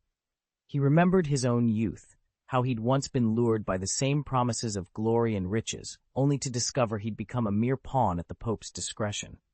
Back then, when Cheng Xiao had spurned the hall to remain a free spirit master, Yue Guan had admired his daring. Now, seeing him hesitate, he found the younger man disappointingly ordinary. Cheng Xiao drew in a slow breath and let it out softly. His decision settled on his face like a mask. He reached out, closing the distance between them. All right, he said quietly, his hand meeting Yue Guan's. I accept. A triumphant spark lit in Douluo Yue Guan's eyes. He gave Cheng Xiao's hand a firm squeeze. Welcome to the Spirit Hall. As their hands parted, both men knew the real test had only just begun. Cheng Xiao looked up at Elder Ju Douluo, Yue Guan's outstretched hand, and asked, his voice calm but steady. Senior, if I refuse your offer, what will become of me? Elder Yue Guan paused, surprise flickering in his eyes. Refuse? Boy, do you realize what you're saying? With your talent and power, the Spirit Hall would surely elevate you to a titled Douluo within 20 years. By turning me down, you're throwing away a brilliant future. Cheng Xiao shook his head gently. I'm grateful for your confidence in me, but I won't join any existing faction. I intend to build my own force. He stood taller, the faint glow of the Shadow King's spirit rippling beneath his skin. I have no desire to be a mere pawn. Instead, I will command the board, my shadow army growing stronger with every battle bound only to my will. Elder Yuguan studied him for a long moment. He had seen many promising young talents, but few with such unwavering certainty. As Cheng Xiao's words settled in the silent hall, the old Douluo realized he was witnessing the rise of someone who refused to be shaped by tradition and would instead reshape the world on his own terms. Yuguan, the ghost Douluo, paused when Cheng Xiao refused his offer. In that moment, he saw a younger version of himself staring back when he'd been struggling, penniless and desperate. It was that desperation that had driven him and his sworn brother into the Spirit Hall's service, chasing wealth, honor, and status. Their unflagging loyalty had carried them all the way up to the 95th cultivation level and won them great credit when the old pope fell. Though neither had yet passed into the worship hall itself, their power was formidable. Yuguan's gaze softened. If Cheng Xiao would not formally join the Spirit Hall, perhaps a different bond could still be formed. Stepping closer, he offered a gentle smile. "Then tell me this," he said quietly. "Will you at least accept me as your master?" Cheng Xiao's breath caught. Master? Worship? He stared at Yuguan in stunned silence, trying to absorb the kindness behind the question. Cheng Xiao blinked in confusion, then asked hesitantly, "Senior, will you take me on as Yo, or disciple personally, or as a member of the Spirit Hall?" Spirit Douluo smiled at once. "Don't worry, lad. I recognize your talent. I'll accept you as my own disciple, no strings attached. If you still feel drawn to the Spirit Hall, I won't stop you, nor will anyone force you into their ranks. But even if you never officially join, you can still call me Master. How does that sound?" Cheng Xiao couldn't believe his ears. "Truly, truly," Yuguan replied, his smile fading as his voice dropped to a serious timbre. "Once I declare you my disciple, no one on this continent will dare lay a hand on you. Any faction that even thinks of crossing you will quake at the thought of angering a titled Douluo." He studied Cheng Xiao intently. "I admire your potential. I haven't formally enrolled you in the Spirit Hall, but as one of its elders, it won't do any harm if Bibi Dong asks about you later." Cheng Xiao closed his mouth against the rising tide of excitement. With Master Yuguan's protection, or membership in the Spirit Hall, if he chose that path, his future had suddenly brightened beyond his wildest hopes. He couldn't bear to watch such a talented young man die. Chapter 52, The Thrills of Martial Spirits. Cheng Xiao drew in a steady breath and regarded Douluo Yuguan with solemn eyes. A smile curved his lips as he spoke. "Senior, now that I'm your disciple, is there a customary gift I should receive in celebration?" Douluo Yuguan let out a soft laugh, the faintest glimmer of pride in his voice. "A welcoming gift, huh? The world really has changed. Your own student expecting presents from his master. You truly are a clever boy." Still smiling, he tapped the golden ring on his finger. In an instant, a second ring materialized in midair, shining with the same warm light. "This is a space storage soul guide," he explained, extending the ring toward Cheng Xiao. "With it, you can summon any item, at any time, wherever you happen to be. I and your former master crafted it just for you. Its interior is vast enough to hold even living creatures, though you'd better remember to release them afterward." Cheng Xiao stared at the ring, astonished. "But I haven't even called you master yet," he stammered, blinking in surprise. Douluo Yuguan chuckled and ruffled Cheng Xiao's hair affectionately. "Titles can wait," he said with a knowing grin. "First things first, learn to make good use of your gifts. The rest will fall into place." "Accept my gift, and you shall be my disciple," declared Douluo Yuguan, extending his hand. He turned to Qian Renshui, who remained silent, and added, "Whenever you face difficulties in the future, simply invoke my name. As long as you keep out of trouble, I will be your greatest support." "Understood, teacher," Cheng Xiao replied, bowing respectfully. "I will take my leave now. If there comes a time when I cannot overcome my obstacles alone, I will come to Wuhun Hall in search of you." Douluo Yuguan inclined his head in acknowledgement, then stepped onto the vast, velvet-like surface of the Tongqianju. A golden radiance swirled around him, and in a heartbeat, he vanished. Alone, Cheng Xiao opened his palm and stared at the golden ring resting there. A small chrysanthemum emblem was engraved on its surface, proof of his new identity and the bond he now shared with his teacher. Several hours later, the journey had worn them both down. Cheng Xiao and Qian Renshui paused beneath the broad canopy of an ancient tree, seeking a place to rest and gather their strength before pressing on. "You're incredibly fortunate." Qian Renshui lounged against the ancient oak, the afternoon sun tracing every graceful curve of her form. "Fortunate? In what way?" Cheng Xiao frowned, arms crossed. She let out a soft chuckle. "Not everyone can claim a titled Douluo-level master as their junior. But tell me, what other mysteries are you hiding? What haven't you shared with me?" Cheng Xiao's expression stayed calm. "We all keep secrets. Mine aren't any different from yours." Qian Renshui's amused smile wavered. "So you really are unique. No wonder Douluo didn't kill you outright." "He spared me. Would you have done the same?" Cheng Xiao replied, spreading his hands in a shrug. An awkward pause followed before Qian Renshui cleared her throat. "Since you refused to join the Wuhun Palace, why not accept an offer from the Tiando imperial family? We can match, or even exceed, every benefit they've promised you." She stepped closer, lowering her voice. "And remember, without palace affiliation, you won't qualify for the continent-wide Senior Soul Master Elite competition in 2 years' time. At your current strength, you only need to enroll in a top Soul Master Academy," Qian Renshui said, her voice deceptively casual. But the truth was, she couldn't have cared less whether Cheng Xiaojia took his place among the Tiando Empire's royals. What she desperately needed was an inside ally, someone able to act for her both in plain sight and from the shadows. Cheng Xiao fit that role perfectly. She pictured him unleashing his soul beast to trigger a citywide uprising. In the ensuing chaos, he would assassinate Emperor Shui, eliminate the remaining heirs, and seize the throne. With the empire at his feet, Cheng Xiao would owe his rule and his life to Qian Renshui. And at barely 20, he was already beyond level 30, a prodigy unmatched even at Wuhun Palace. If he entered the Continental Senior Soul Master Elite Tournament, he would crush Wuhun's finest, claim the Golden Generations Championship, and hand Qian Renshui the ultimate victory. At last, she would have the chance to strike down the woman who had humiliated her and enjoy the sweetest revenge. Cheng Xiao gave a half-smile and shook his head. "Honestly, I still think the Continental Senior Souls Master Elite competition is pointless." Qian Renshui froze for a heartbeat, then rose to her feet and fixed him with a challenging stare. Without a word, she took 3 swift steps forward. "What are you doing?" Cheng Xiao asked, perplexed. "Something very simple." Her voice dropped to a teasing whisper. "I just want to see if you're as tough physically as you are verbally." Her eyes flared with golden light. In an instant, a gleaming aura formed around her outstretched palm, the air crackling with restrained energy.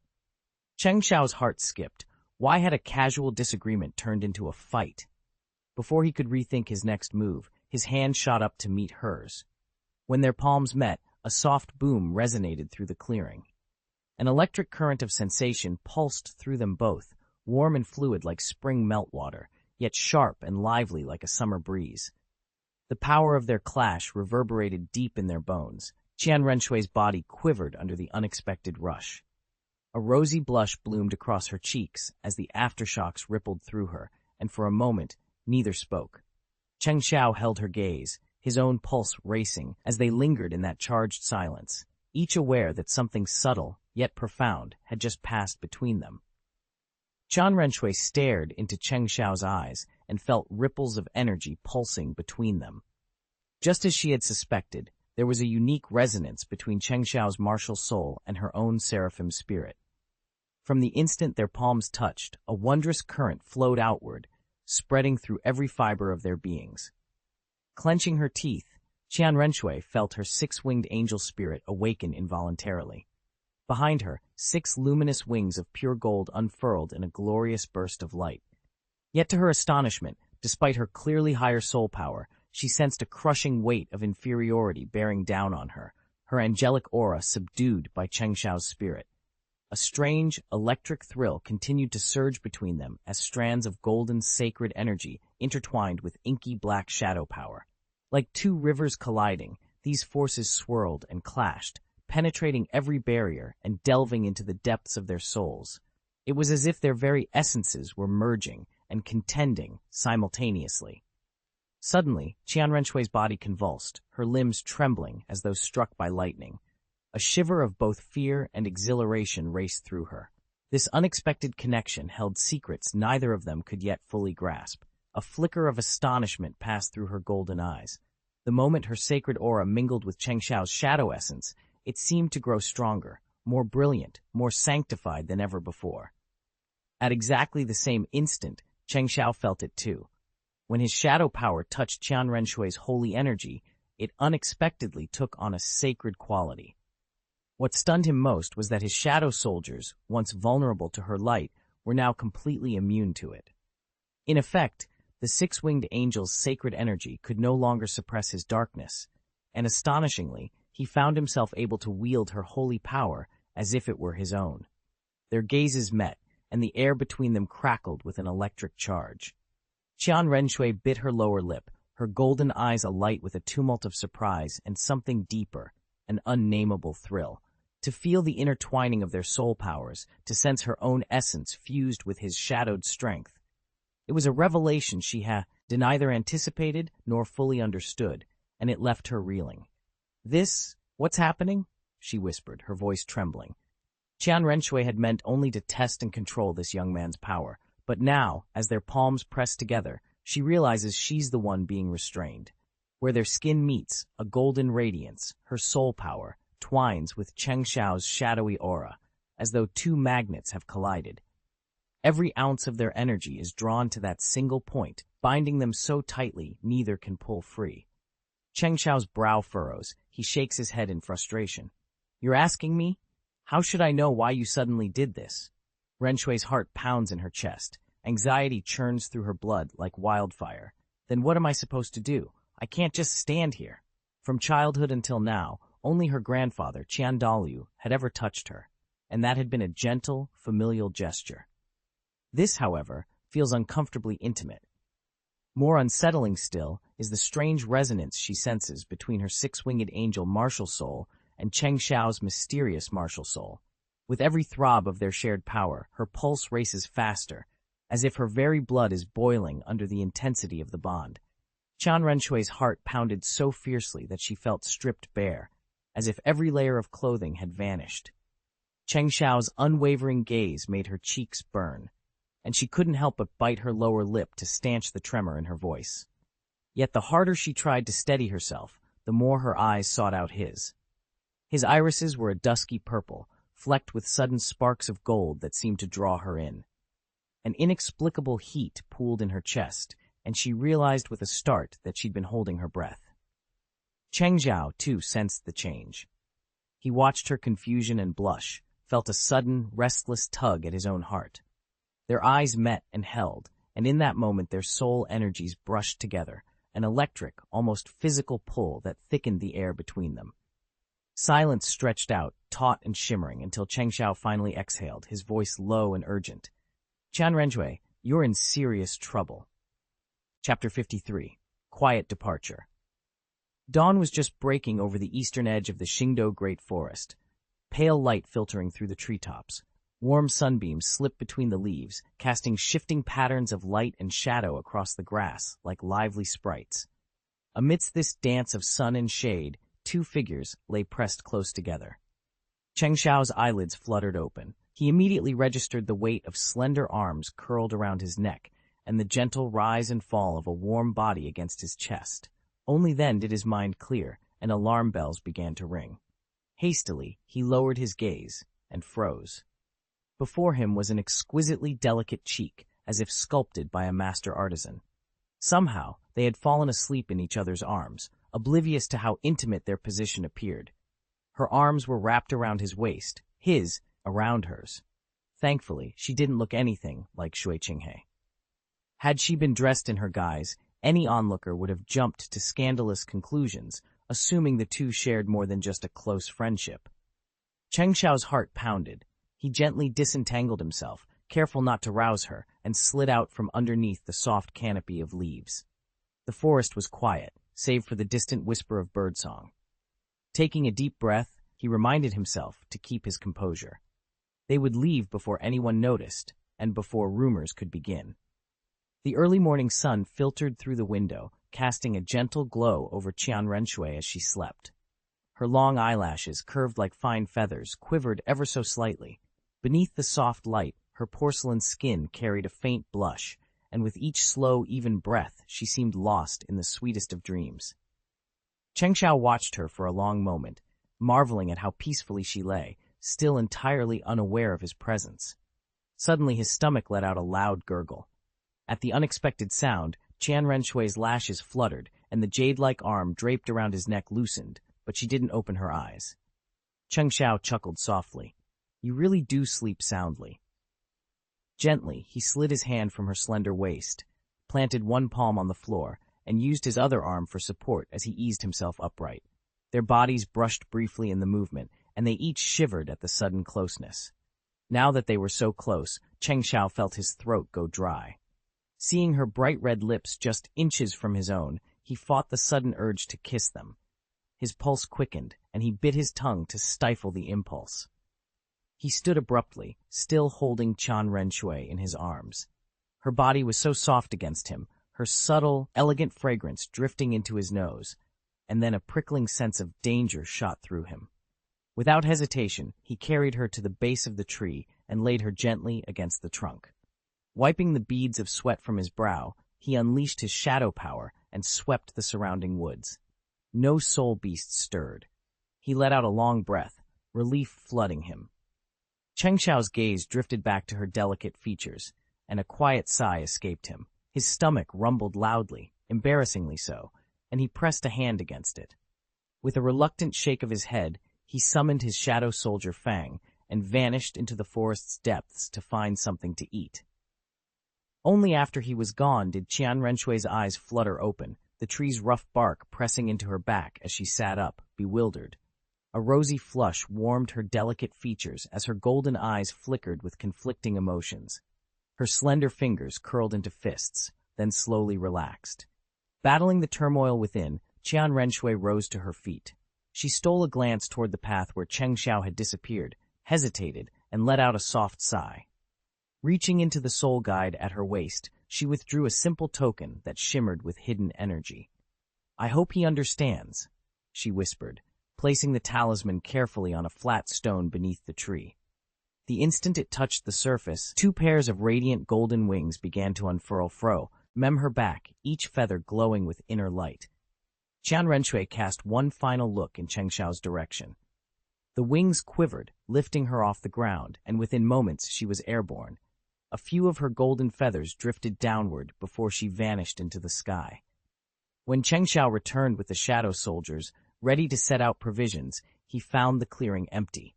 Qian Renshui was gone, only the gleaming token lay behind, resting atop the stone. Cheng Xiao managed a bitter smile. "You slipped away the moment I woke up?" he murmured as he stepped forward and retrieved the token Qian Renshui had left behind. Turning it over in his palm, he recognized the single character etched deeply into its surface, snow.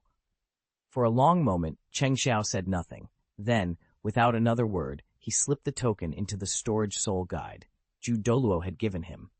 His shadow soldiers, always attuned to their king's mood, fell silent, as if waiting for direction. Cheng Xiao tapped the guide's cover and finally spoke, voice steady. "Let's move out. All things considered, this trip into the Star-Do Great Forest wasn't a loss." He cast a glance at the three-eyed demon ape standing loyally at his side and allowed himself the faintest of smiles. Wuhan City, Papal Palace. A vast chamber flooded with soft morning light stretched before them. At its center, draped in opulent silks, sat the Pope herself. Tall and impossibly fair, she reclined on her gilded throne, a delicate porcelain cup of fragrant tea cradled in one hand, while her golden scepter lay forgotten on a cushion at her feet. Upon her head gleamed a nine-arched purple-gold crown, its curves rising like gentle waves. Her gown, a waterfall of spun gold, shimmered in the light, revealing, upon closer inspection, hundreds of gemstones of every hue and cut, each set to catch the eye. She raised her teacup to her lips with deliberate grace, the picture of serene authority. A golden radiance suddenly flooded the spirit hall's main chamber, as countless gilded petals drifted down like autumn leaves. In the midst of the glow, Grandmaster Douluo Yuguan appeared before the Pope. He knelt on one knee. "Your Highness, I have completed the assignment you gave me," he reported respectfully. Bibi Dong inclined her head in mild curiosity. Very well. Tell me the outcome. Did they agree to join us or not? Your Highness, Douluo Yuguan said, lifting his gaze, Cheng Xiao has chosen to enlist in the Spirit Hall and has become my disciple. As for Xiao Wu, who likewise possesses innate full soul power, I was unable to locate her. I suspect the two separated after entering the Xingdou Great Forest. Your disciple? Bibi Dong's lips curved into a pleased smile.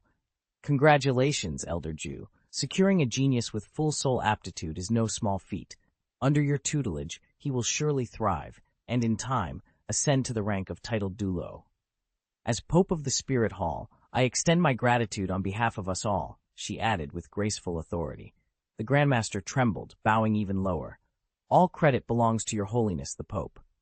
As an elder of the Spirit Hall, it's my duty to recruit exceptional talents, Douluo said. Bibi Dong smiled calmly from her throne. Excellent work, Yueguan. Since Cheng Xiao has chosen you as his master, guide him well. I look forward to welcoming another titled Douluo into our ranks soon. Yes, your holiness the Pope. Douluo bowed deeply, committed the remaining details of his report to memory, and then withdrew from the hall. No sooner had the doors closed than Bibi Dong's smile twisted into something sharper. Leaning forward, she whispered to the empty chamber. Great priest, just you wait. It's only a matter of time before I consolidate my power over the Spirit Hall. Let's see how you plan to stop me from taking complete control. Chapter 54. When the Majority Bullies the Minority. South of the Tiandou Empire lay the kingdom of Barak. Having left the shadowy depths of the Xingdou Great Forest behind, Cheng Xiao guided his shadow soldier, Ghost Tiger, at top speed toward the nearest city. Only when Barak's high walls loomed into view did he slow to a walk. Finding a quiet alley outside the main gates, Cheng Xiao summoned Ghost Tiger back into his own shadow. He stepped forward, heart pounding, and presented himself to the city guards. After a brief inspection, they waved him through. The tunnel carved through the earth gave way to open air, and instantly the world exploded into noise and color. Cheng Xiao stopped in his tracks, disoriented.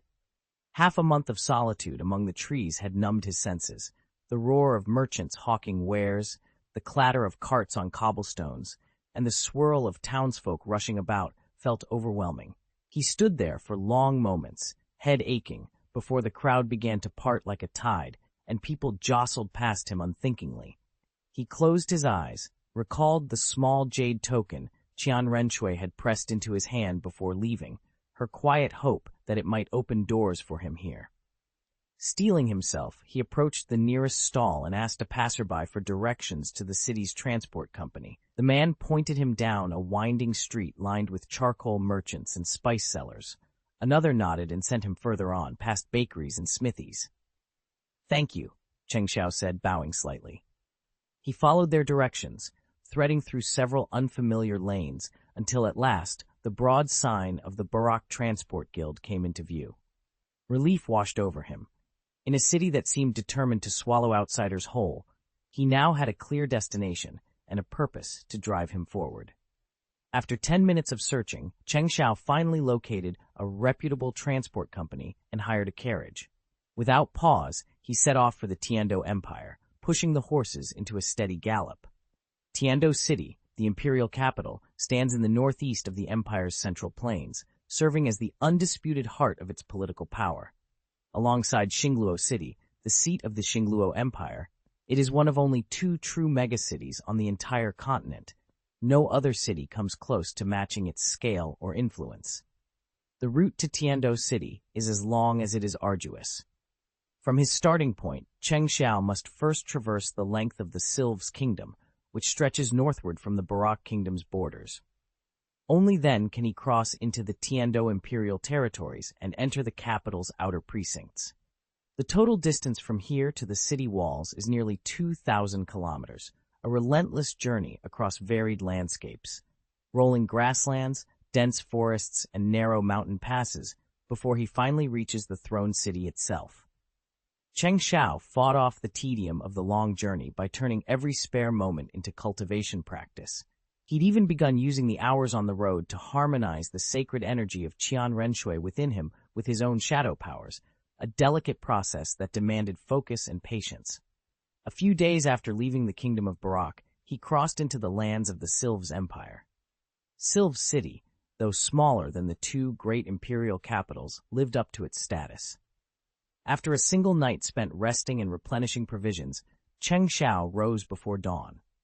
By the time he stepped into the streets, the city was already awake. Patrols of armored guards moved in neat formations, the crisp clang of metal on metal ringing through the misty morning like a resonant bell. Without pausing for ceremony, the caravan rolled out of Sylv City and resumed its voyage. For more than a week, they pressed ever eastward across rolling plains and winding tracks. Finally, as the spires of Tiando City came into view, the fabled capital of the Tiando Empire, even the most seasoned driver found himself unable to sit still in his seat. Cheng Xiao too felt a spark of anticipation. At last, they had arrived. After several days of non-stop travel, Cheng Xiao was on edge. At last, their carriage rolled through the city gates of the Tiando Empire's imperial capital after only a brief inspection. He sprang down, sweeping his gaze across the sprawling metropolis before him. It lived up to its reputation. No other city in the empire could rival its sheer size and splendor. Cheng Xiao felt a spark of excitement at the thought of comparing this place to Wuhan City, which he had yet to visit. He paused on the wide cobblestone road, drinking in the view. A moment later, the carriage driver approached and asked, "Sir, shall we head anywhere else?" Cheng Xiao considered for a beat, then said, "Take me to the Tiando Royal Academy."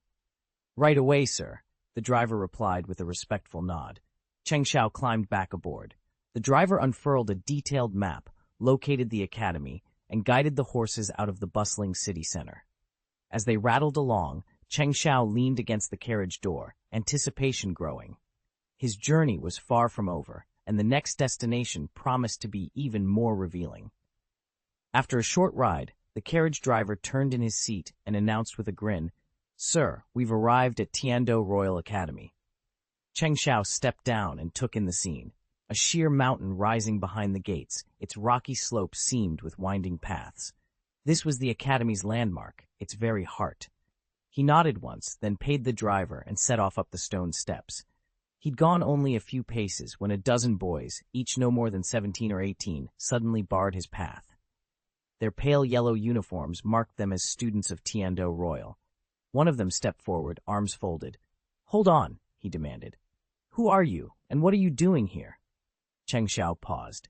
He sensed a faint ripple of soul power from the group, a tension that, while scarcely perceptible, spoke of disciplined training.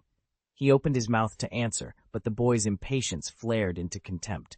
"You dare stand here without saluting His Highness Shui Beng?" the youth snarled. "Explain yourself, now. I think you're itching for a fight," the young man sneered. Cheng Xiao barely flinched. The leader, tall, pale, and scarred across his temple, eyed him with contempt. "You're not bad-looking," he said, surveying Cheng Xiao's travel-stained robes, "but you're clearly a country bumpkin. Civilians know to stay out of this territory. Move along, or we'll make you leave." After 10 days on the road, Cheng Xiao admitted he was a little dusty, but he wasn't about to let these thugs push him around. What caught his attention was the leader's gaunt face, hollow eyes, and waxy skin, a man drained by his own overindulgences. "Why the hell aren't you moving?" the youth barked, mistaking Cheng Xiao's silence for fear. He took 2 unsteady steps forward, each one labored, hardly the confident swagger of a genuine fighter. Cheng Xiao met his glare without hesitation.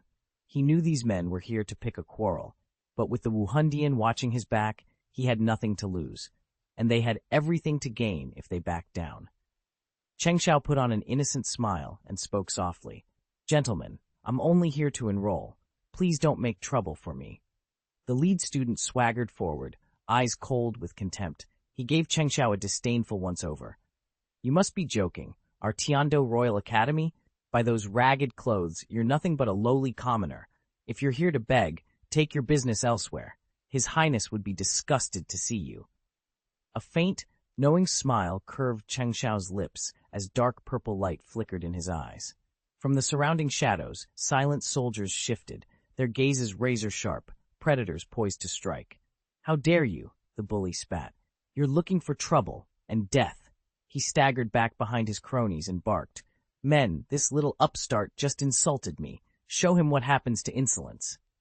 Shuibeng's face darkened. Damn him, if anything happens, I'll be held responsible. The soldiers burst into derisive laughter. Yes, Your Highness Shuibeng, they chorused. With a prince's backing, they felt invincible. Even if the young man before them showed promise, sheer numbers made all the difference. Cheng Xiao couldn't help but grin. He loved nothing more than watching the many bully the few, exactly the kind of spectacle shadow soldiers thrived on. Still chuckling, he gave the signal. Enjoy your laugh while you can. Brothers, kill him. Chapter 55, Name Unchanged, Bloodline Unchanged. I love it when the many gang up on the few. The moment Cheng Xiao's voice echoed across the academy gate, inky shadows snaked out from beneath her feet. Before Shuibeng and his cronies could raise a hand in defense, dozens of hulking figures erupted from the plaza stones, soulless soldiers clad in black armor, their forms more beast than human.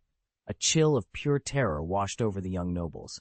The instant those dark warriors stood fully formed, several of the brash playboys went rigid with fear. Some trembled so violently that they wet themselves, others' eyes rolled back in their heads, and they collapsed in unconscious heaps. Only a handful of the more skilled soul masters managed to flare their martial souls, but even they couldn't withstand the oppressive aura these shadow beasts exuded. One by one, they dropped to their knees, panting and petrified. Standing at the front, Shuibeng's face twisted from surprise to fury. He had expected a polite refusal at worst, and certainly never imagined Cheng Xiao would dare to unleash martial beasts right at Douluo Royal Academy's entrance. Helmets tilted askew and robes torn, his followers lay scattered across the courtyard, utterly routed. Cheng Xiao allowed herself a small, satisfied smile. She stepped forward, watching the remnants of the Academy's golden youth quiver before her. Using the majority to bully the minority, she drawled, voice cool and clear, is my new favorite pastime. With that, the shadow soldiers melted back into darkness, leaving nothing behind but stunned silence and the unmistakable warning that Cheng Xiao would brook no more insults. Though the shadow soldiers were no match for Cheng Xiao, their very presence sent a wave of dread through the gathered students, none of whom had yet achieved the rank of Soul Master. Clad in jet-black armor and possessing eyes like fathomless voids, they exuded a menace more terrifying than any ordinary soul beast. The privileged young nobles around them began to tremble. Cheng Xiao sneered. Come on, then. Let's see what you've got. He spread his palm, and in an instant a short sword materialized, its blade glinting icily against the sinking sun. A collective gulp rose from the crowd. Fear flickered in every eye as, beneath Cheng Xiao's feet, 3 soul rings ascended into view, each glowing with alternating golden yellow and violet light. To Cheng Xiao, they were merely standard 3,000-year rings. To the students of Douluo Royal Academy, however, they signified formidable power. No one dared step forward.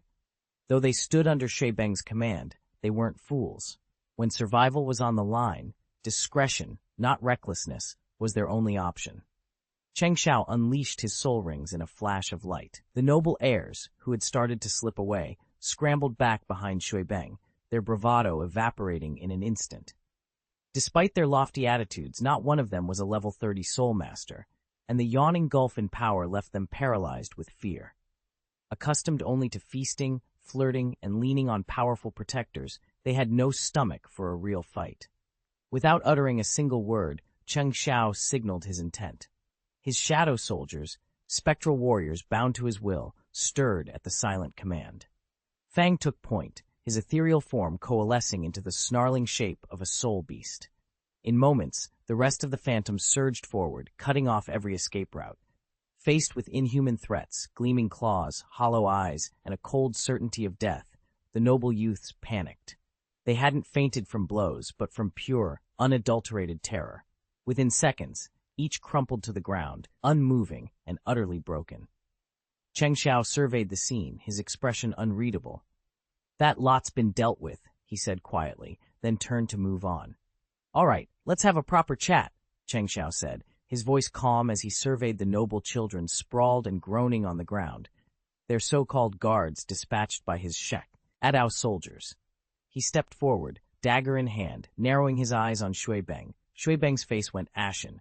he recognized those hulking black figures at Cheng Xiao's back for what they were, loyal and ruthless. One wrong move, and it would be over for him. Gathering himself, he forced a conciliatory smile. "Brother Cheng, it was all just a misunderstanding. I assure you, I meant no harm." Cheng Xiao's lips curved into a cold smile. "A misunderstanding, huh? Well, I've got bad intentions."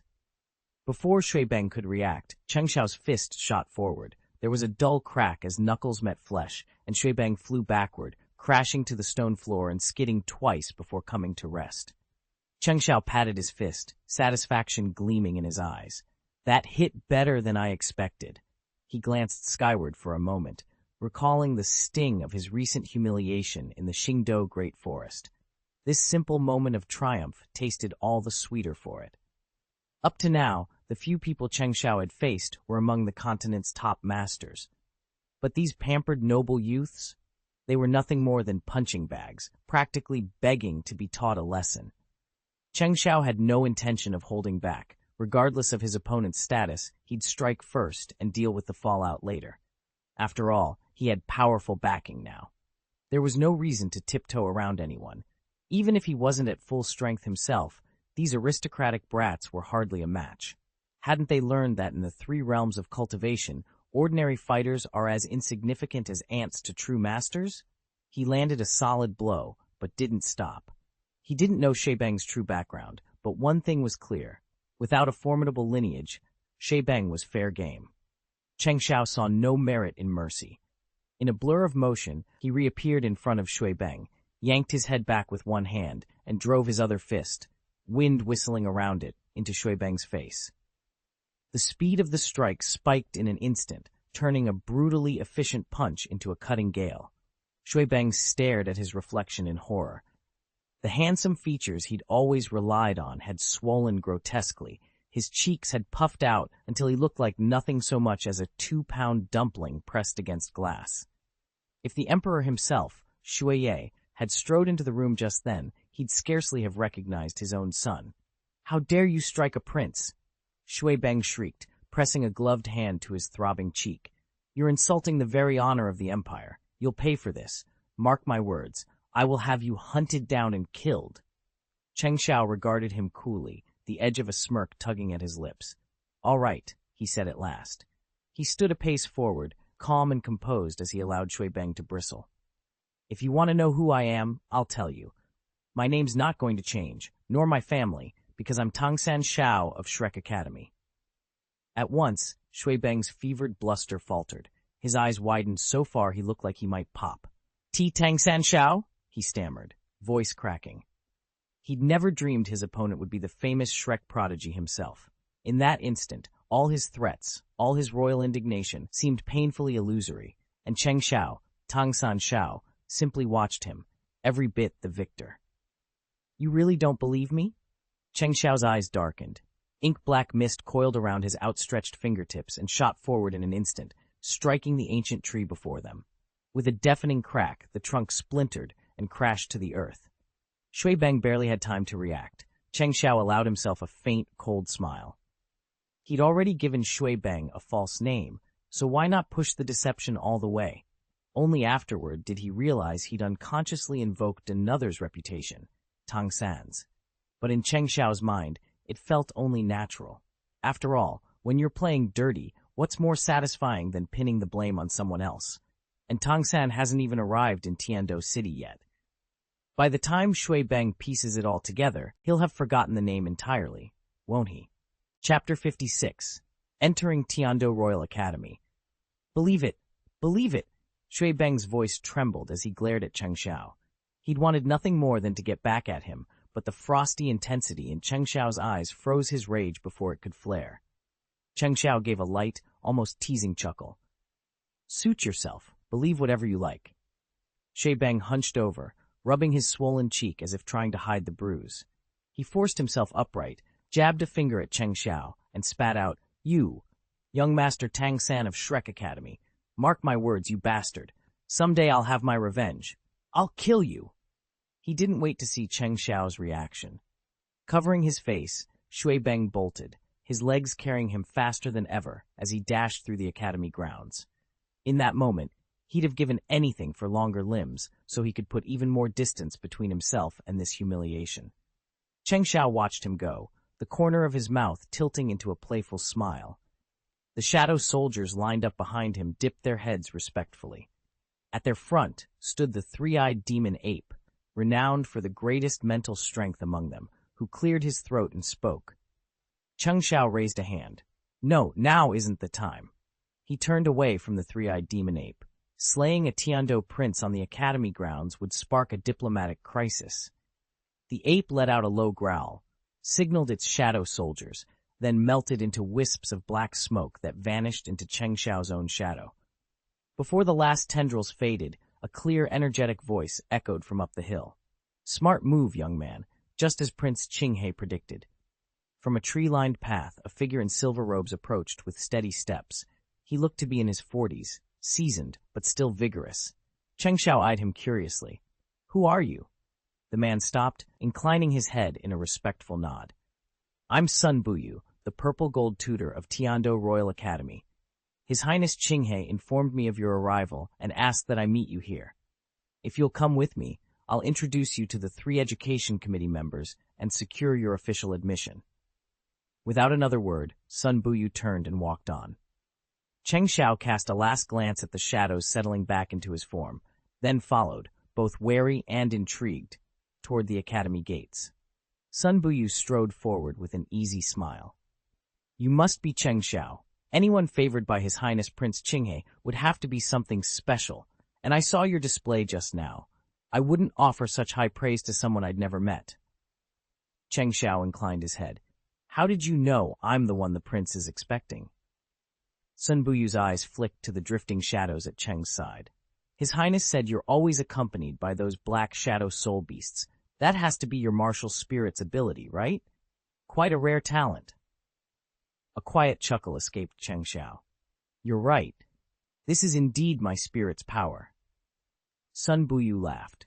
He turned to survey the fallen students, finally resting his gaze on Zongai, still unconscious on the ground.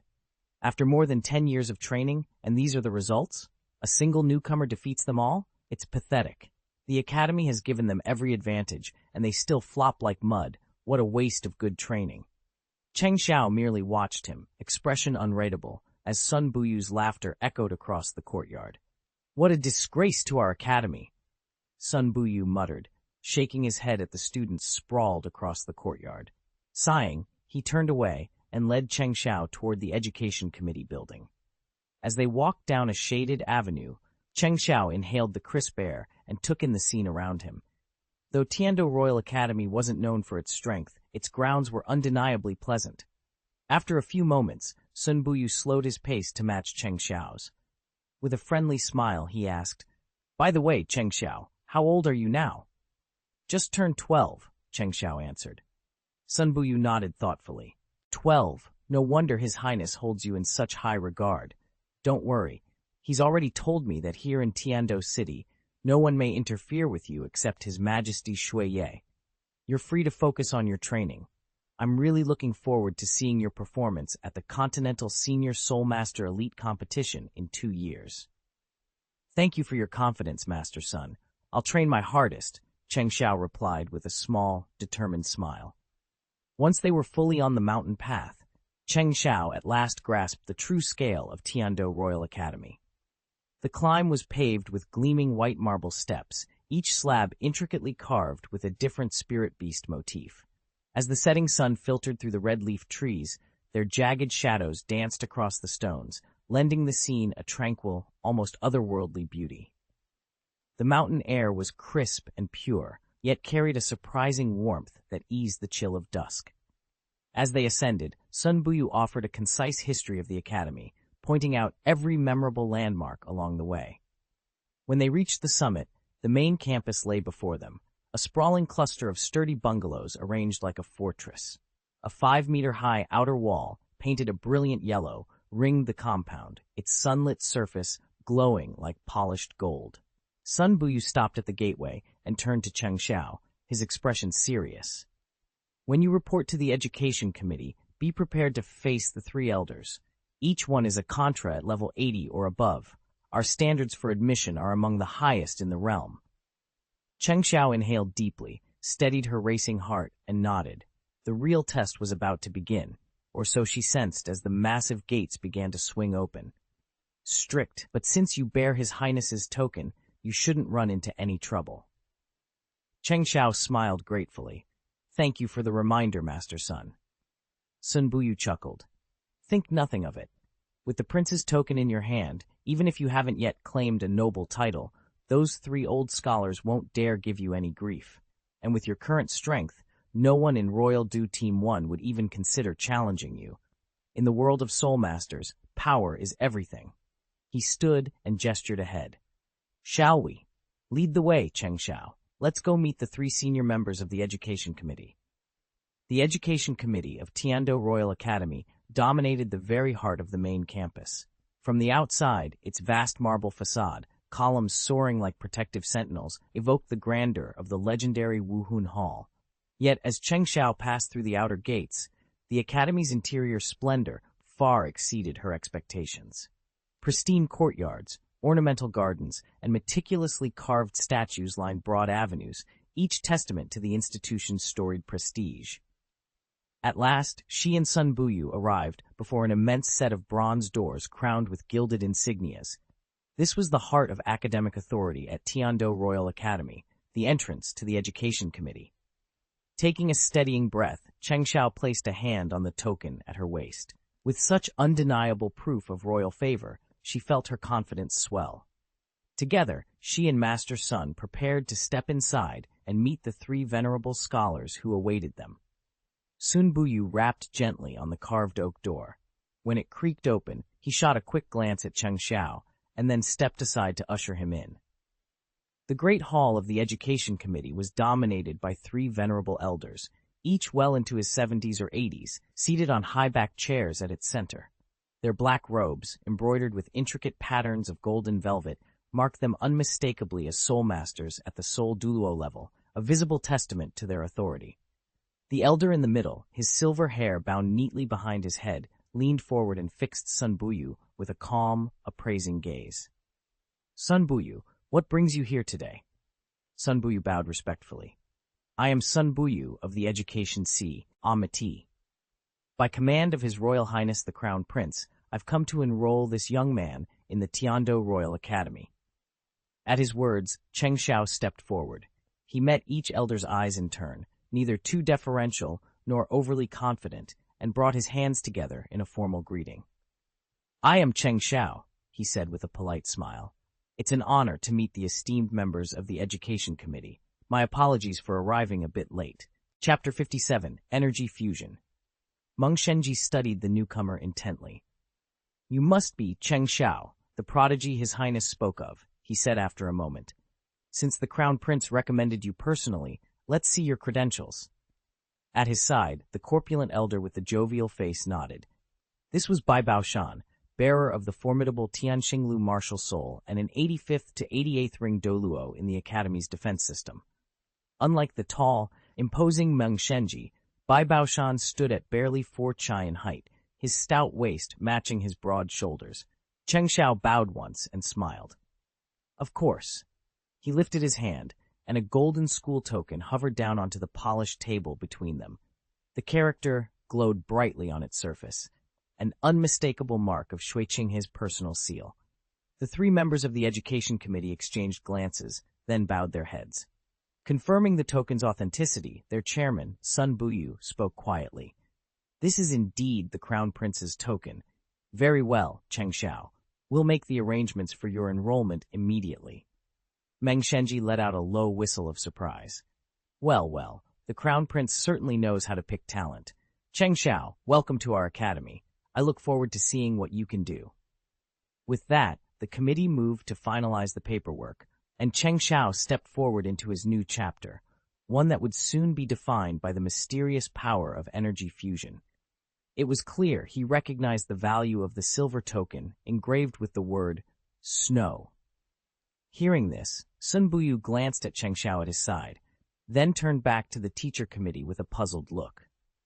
Your Highness, he began, Cheng Xiao has already broken into the 3-ring Soul Master realm at just 12 years old. Given his talent and strength, I see no reason why he shouldn't be accepted directly into the royal fighting team. Please consider it carefully. Welcoming him can only benefit the team. An elderly man among the three examiners, his robes simple, but his posture unshakably dignified, raised an eyebrow. 12 years old, and a level 30 soul master born with full spirit power. No wonder you prize him so highly, Your Highness. This man was Jilin, the third member of the teacher committee.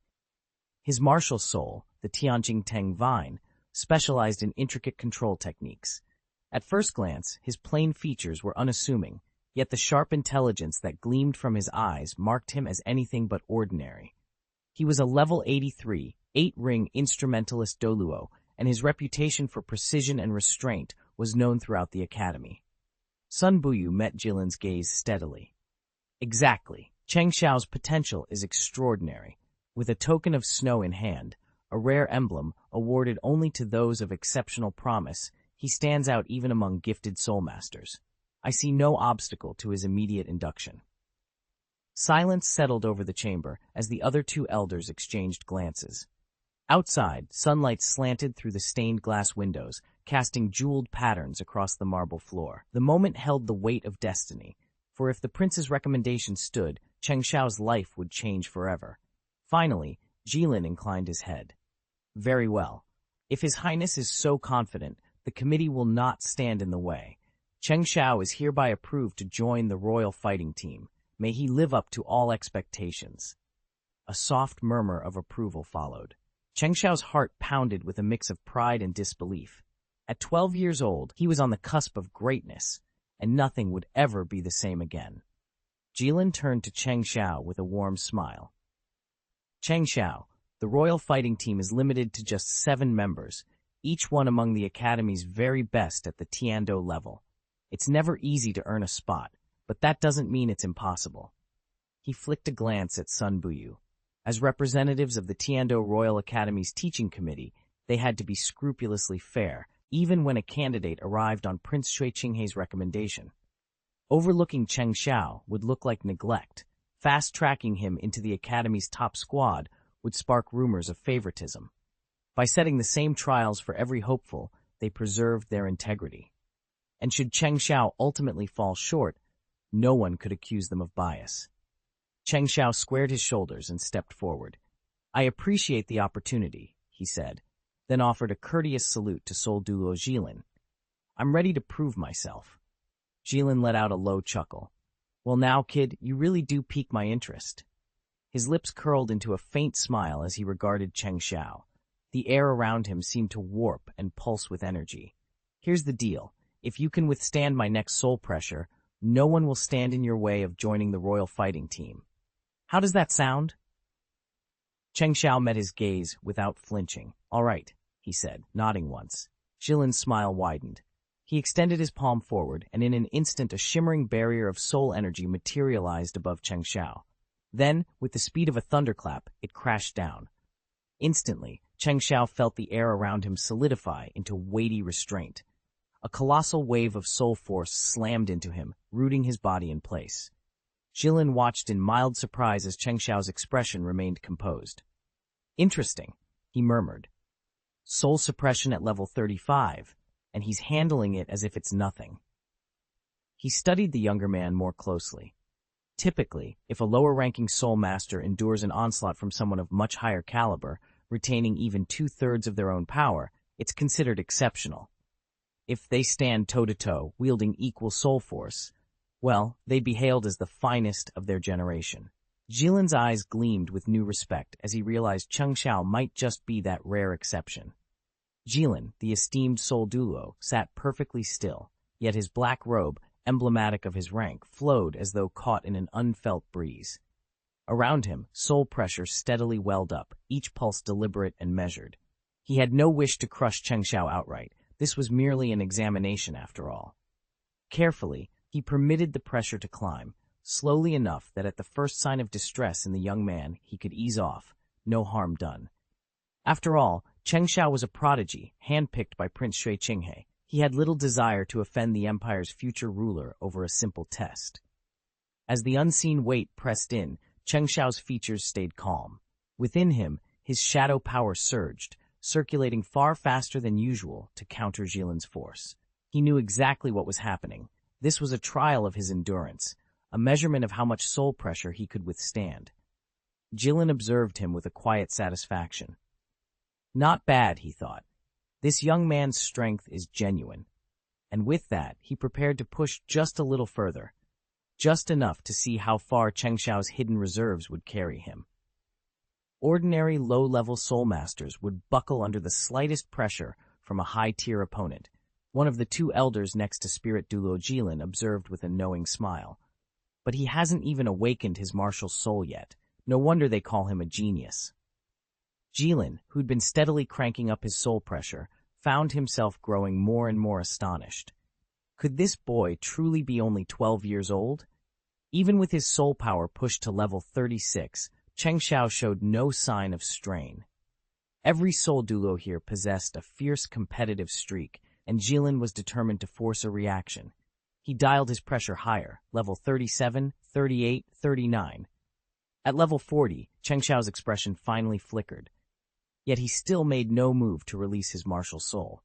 Instead, he remained eerily calm under Jilin's full power. Unbeknownst to Jilin, he wasn't pressing his advantage against a lone boy, but against an entire assembly of soul Douluos standing behind Cheng Xiao. Each one ready to strike if their young prodigy showed even a hint of weakness. In the dim courtyard of the Education Commission, more than a dozen shadow soldiers writhed beneath Cheng Xiao's feet, straining to withstand his overwhelming aura. Though bound by loyalty to their king, even these spectral guardians reached their limit under his immense pressure. Inside Cheng Xiao, a turbulent surge of soul power broke through to level 50. He raised his right hand with visible effort. Ever since his martial soul induction with Qian Renshui half a month ago, the Shadow King, once merely the form of his martial soul, had fused with Cheng Xiao himself. He now embodied that power, yet he was still far from achieving the true rank of king. As Cheng Xiao's hand climbed higher, a plume of inky black smoke gushed from his palm, and an icy chill swept across the courtyard. Douluo Jilin watched with mounting astonishment. "What a unique martial soul," he breathed. "I doubt there's another like it anywhere on the continent." Relief washed over Jilin as he witnessed the dark mist coalesce, proof of Cheng Xiao's stability and control. To his amazement, the surge of energy before him elevated his own soul power to level 53, a testament to the extraordinary force rippling through the courtyard. The oppressive aura bearing down on him would overwhelm even a 30-plus level soul master, and might buckle the will of a soul king. But the young man standing before him did far better than expected. No wonder Prince Shui Qinghe had entrusted Cheng Xiao with the token. His true strength clearly exceeded what he'd shown so far. Sweat poured from Cheng Xiao's collar. His clothes clung to his skin, as if he'd just been dragged from the depths of a lake. Jilin Soul Douluo's lips curved into a satisfied smile. "Good," he murmured. "Let's see just how far you can go." With that, he ratcheted up the pressure of his soul power to level 55, an astonishing 21 levels above Cheng Xiao's own. Instantly, the air itself seemed to convulse. Streaks of distortion rippled outward from Jilin's form, like invisible fingers crushing the space around Cheng Xiao. The very atmosphere grew thick and suffocating, bearing down on the young man with relentless force. Cheng Xiao staggered, muscles trembling under the onslaught, but he did not fall. He clenched his fists, digging his feet into the ground as droplets of sweat traced rivulets down his temples. Despite every fiber of his being crying out for relief, he refused to yield. Jilin observed him quietly, curiosity shining in his eyes. How much longer could this tenacious youth hold on under such crushing pressure? The answer would come soon enough. Is it finally going to give? Jilin Soul Douluo's eyes were fixed on Cheng Xiao, whose torso strained under the unbearable pressure. He could barely stand himself. Any moment now, Cheng Xiao's back might buckle completely. Chapter 58, Royal Fighting Team. It's not over yet. Cheng Xiao ground his teeth, feeling an escalating surge of soul power. The shadow energy coiled and writhed through his body as if it had a will of its own. Across from him, Soul Douluo Jilin stared in disbelief at the boy's defiance.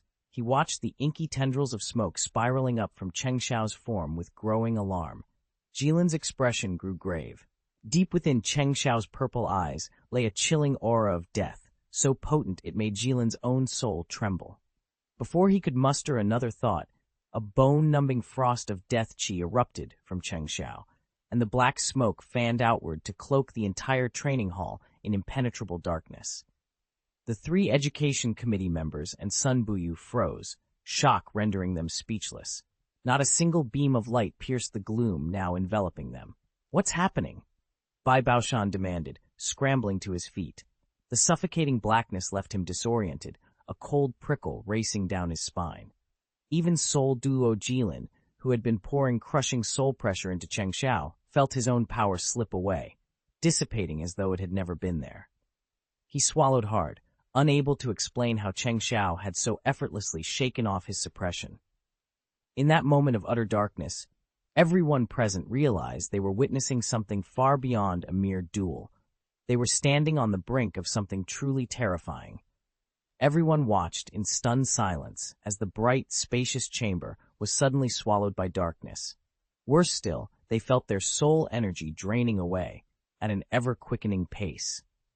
Panic rippled through the room as cultivators reached instinctively for their martial souls, ready to fight back against the invisible leeching force. But just as hope seemed lost, the shadow lifted like a receding tide. Light surged back into the Education Committee's hall, and for a heartbeat, the air was still. Then, a muffled report cracked through the silence. All eyes snapped toward the sound. There, in the center of the room, sat Cheng Xiao, though no one had seen him move. He was cross-legged on the floor, a swirl of black smoke coiling around his body. A resonant pulse of soul energy emanated from him, crisp and powerful. By the strength of that signature vibration, it was clear Cheng Xiao's soul power had just soared to a new height. 30 levels? Really? One committee elder whispered, wide-eyed. This kid's insane, another admitted. If he pushes any higher, even our veteran souls will evaporate. Sun Buyu and the 3 education committee members exchanged uneasy smiles. They'd come to test Cheng Xiao's limits. Yet it seemed the boy had already outpaced every expectation. The Crown Prince's recommendation truly proved to be extraordinary. After another rigorous session of practice, Cheng Xiao felt a surge of power coursing through him. His soul power had finally leapt to level 35. He closed his eyes for a moment, savoring the familiar weight of shadow energy filling every fiber of his being, and allowed himself a small, satisfied smile. During the Jilin Soul Duo trial, the sacred energy that Qian Renshui had bestowed upon him had gradually fused with his shadow power. Now fully integrated, this fusion granted him a remarkable new ability. He could dissolve an opponent's soul power on contact. Even more astonishing, he sensed he could consciously tap into the sacred energy itself, though only fleetingly. He estimated he could use it at most 3 times before it was entirely spent. With the trial behind him, Cheng Xiao's place on the Royal Fight Squad was now certain. Yet a pang of disappointment tugged at him. His squadmates were already in the Tiando Grand Arena, preparing for their next battles, while he remained at the Royal Academy to continue his studies under Master Sun Buyu's tutelage. At noon the following day, a middle-aged man in the academy courtyard approached Cheng Xiao with a purposeful stride. He looked to be in his 30s, handsome, with simple black hair and unadorned clothes. A fierce, fiery light danced in his bright eyes, and an unmistakable fire attribute aura radiated from him. Cheng Xiao sensed immediately that his martial soul must be fire-based. "Hello," Cheng Xiao greeted him with a polite smile. The man returned the smile. "You must be Cheng Xiao," the student teacher Sun Buyu mentioned. "I already know your background. Allow me to introduce myself. I'm Qin Ming, leader and instructor of the Royal Fighting Team. My martial soul is the Fiery Wolf, and I'm a level 62 strong attack War Soul Emperor." Cheng Xiao inclined his head respectfully.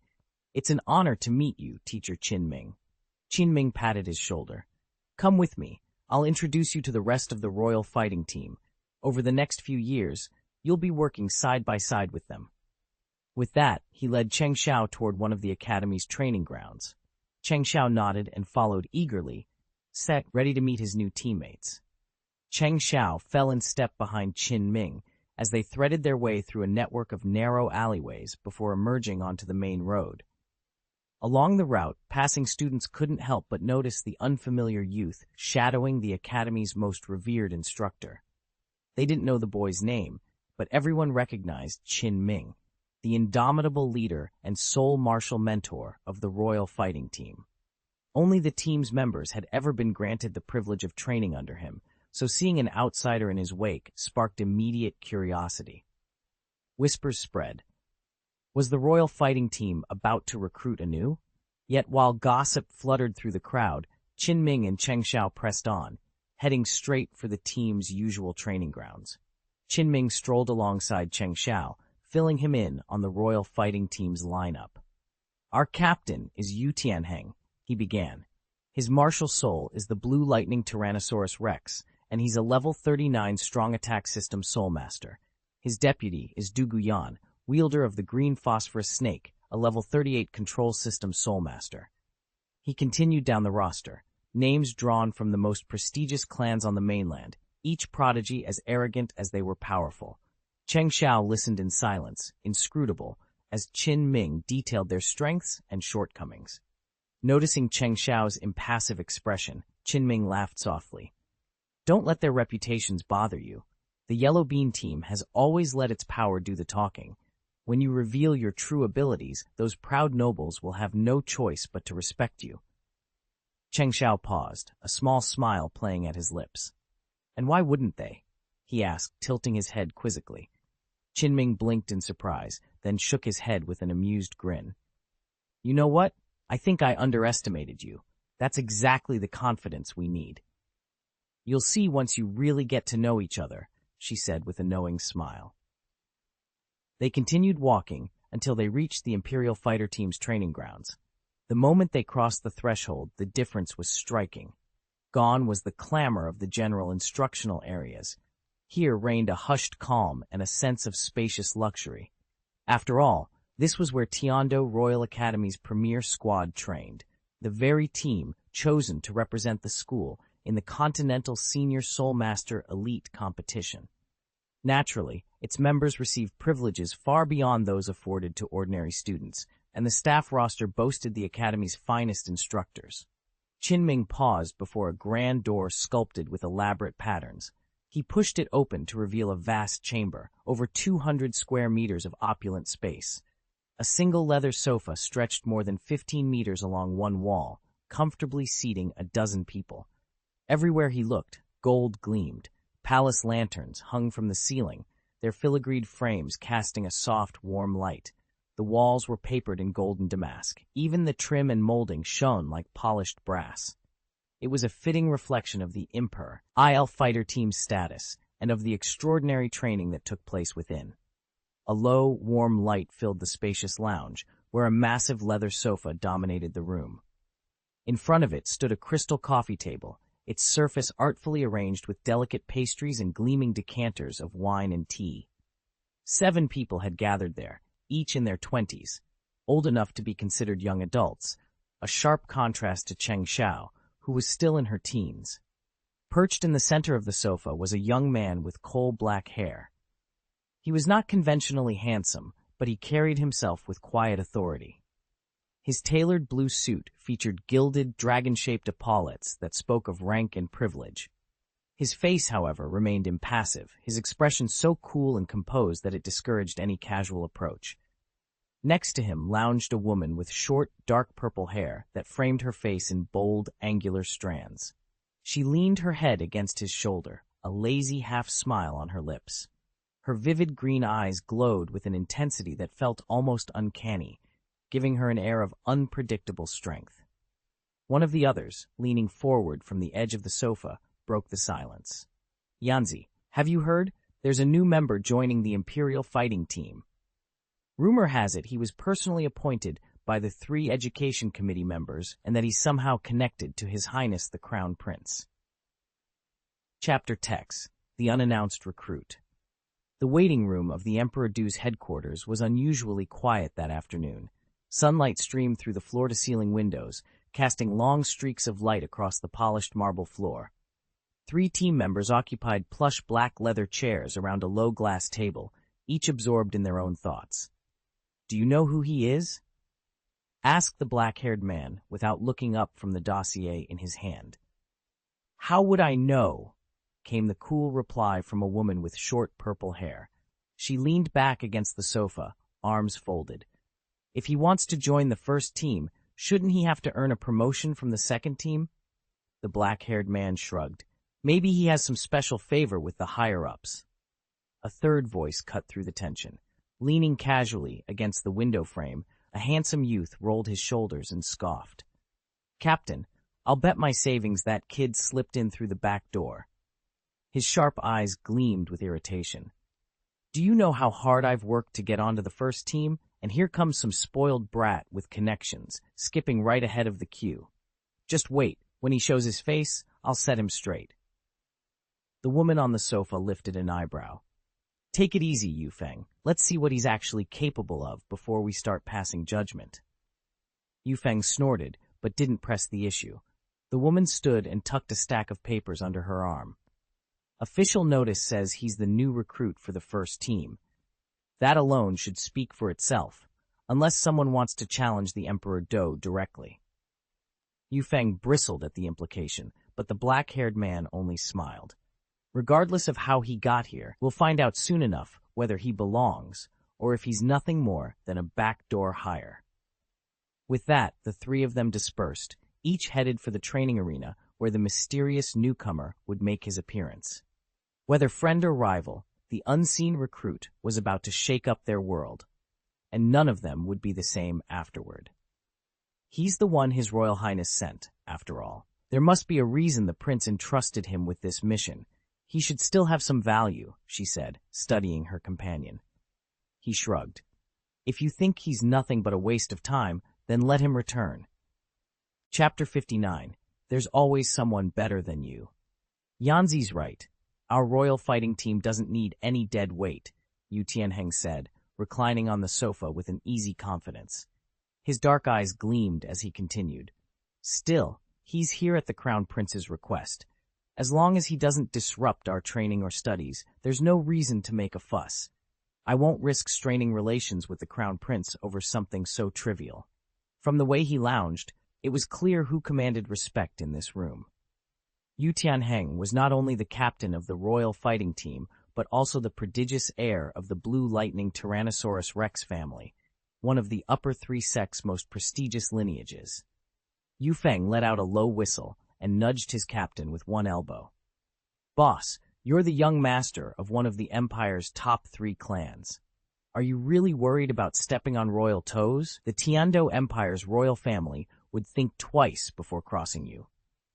Even Emperor Shuiye would have to show the Blue Lightning Tyrannosaurus Rex some respect," Yufeng teased, smirking at Cheng Xiao. "And that's not even taking into account your status as a young clan member." "Yufeng, enough with the jokes." Yu Tianheng frowned, rubbing his temple.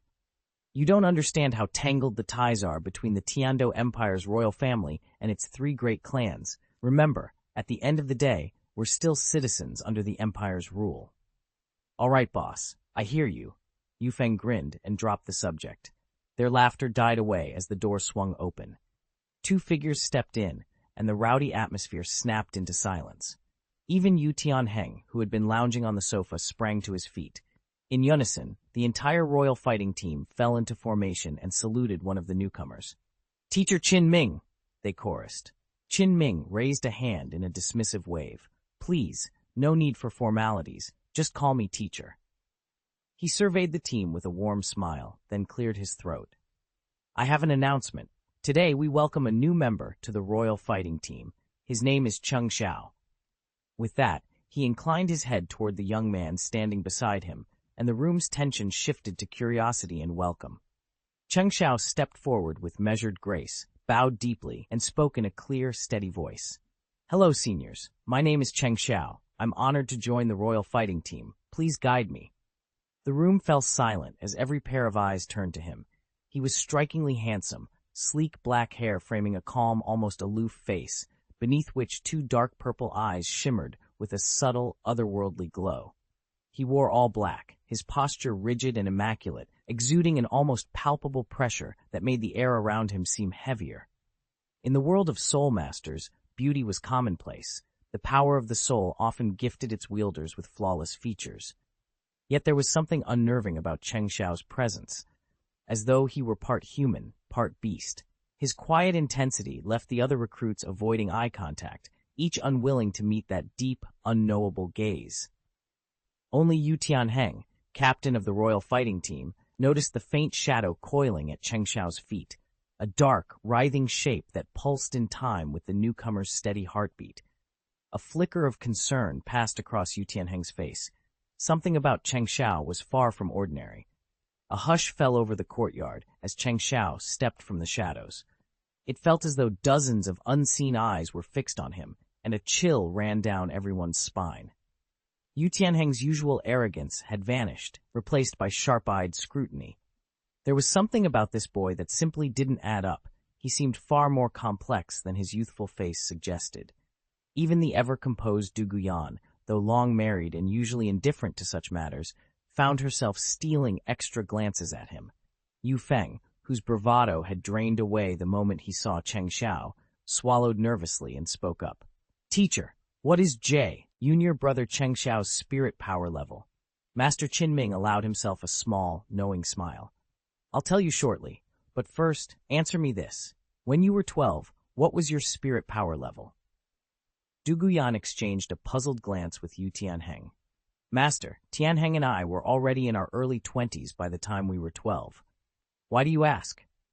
Around them, the other members of the royal battle team murmured in agreement. "Same for us. 19 or 20-something at 12, they added, curiosity lacing their voices.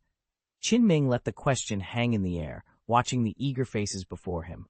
All of them were top recruits in the royal fighting team, exceptional talents, each one brimming with pride. But with the all-continent elite soulmaster competition looming, Qinming wanted to temper their confidence. They needed a reminder that genius wasn't exclusive to their group. "So," he said at last, drawing out the moment, "who here really wants to know how strong Cheng Xiao was at just 12 years old?" A dozen voices practically shouted in unison. "Teacher, please tell us. We're dying to know." "Come on, Qinming, don't keep us hanging." Qinming chuckled softly. All right.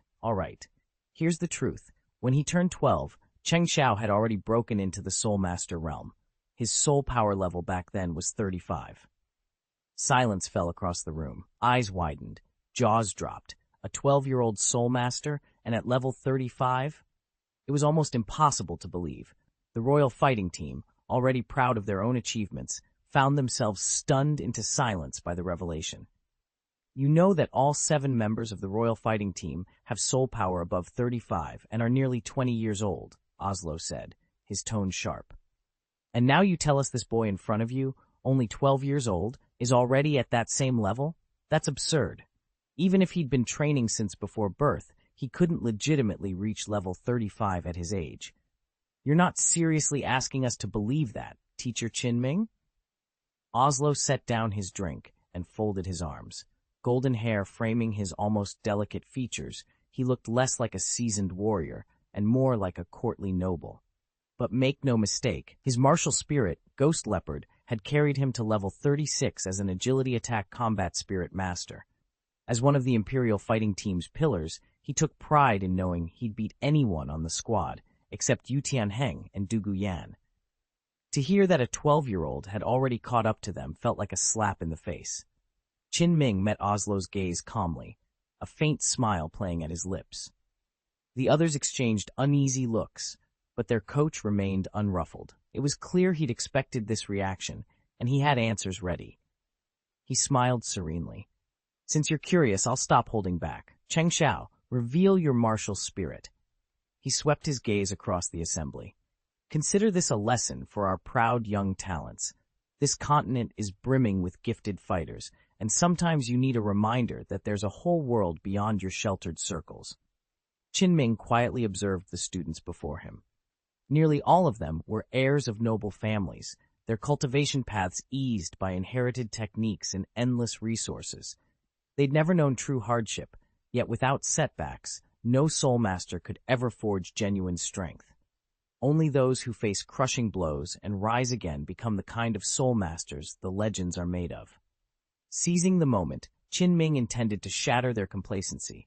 He understood better than anyone that confidence won too easily could be broken just as easily. "All right, Teacher Qin Ming." Cheng Xiao gave a curt nod and thrust out his right hand. Black smoke unfurled from his palm, instantly dropping the room's temperature. Every eye snapped to him as the mist thickened. With a muffled crack, shadow soldiers slithered up from the floor, spilling from the darkness around Cheng Xiao's feet. In moments, they encircle-hopped everyone present, cutting them off from exit or retreat. At the same instant, 3 ethereal soul rings ascended behind Cheng Xiao, bathing him in a dark purple glow. The sheer force of his power rent the floor beneath him, cracks spidered outward in every direction. Cheng Xiao's lips curved into a confident smile as he surveyed the stunned assembly. "I am Cheng Xiao, the Shadow King of Martial Souls, an attack-type War Soul Master at level 35. Yu Feng's eyes went wide. His hand flew to his chest as if to steady his pounding heart. He really is above level 30, yet why does his presence feel so suffocating? A veteran soul master standing nearby shook his head. High talent and raw soul power are only part of the equation. This, he waved at the shadow soldiers warping the battlefield, is the real measure of a soul master's might. Don't think you can bully us just because your soul power is off the charts and your martial soul is top tier, Yu Tianheng declared, his voice ringing out across the courtyard. If you really want a place on the Imperial fighting team, you'll have to prove your strength. As captain, Yu Tianheng was renowned for having the highest soul power and the fiercest combat skills in the entire team. Yet even he felt a crushing pressure emanating from Cheng Xiao, amplified by the horde of black-armored soul beasts encircling them. For a moment, Yu Tianheng wondered if his senses were deceiving him, but he steeled himself, planting his feet firmly on the ground. He would not back down, not only for his own pride, but for the honor of every fighter standing with him. Chapter 60, Tiando Grand Fighting Spirit Arena.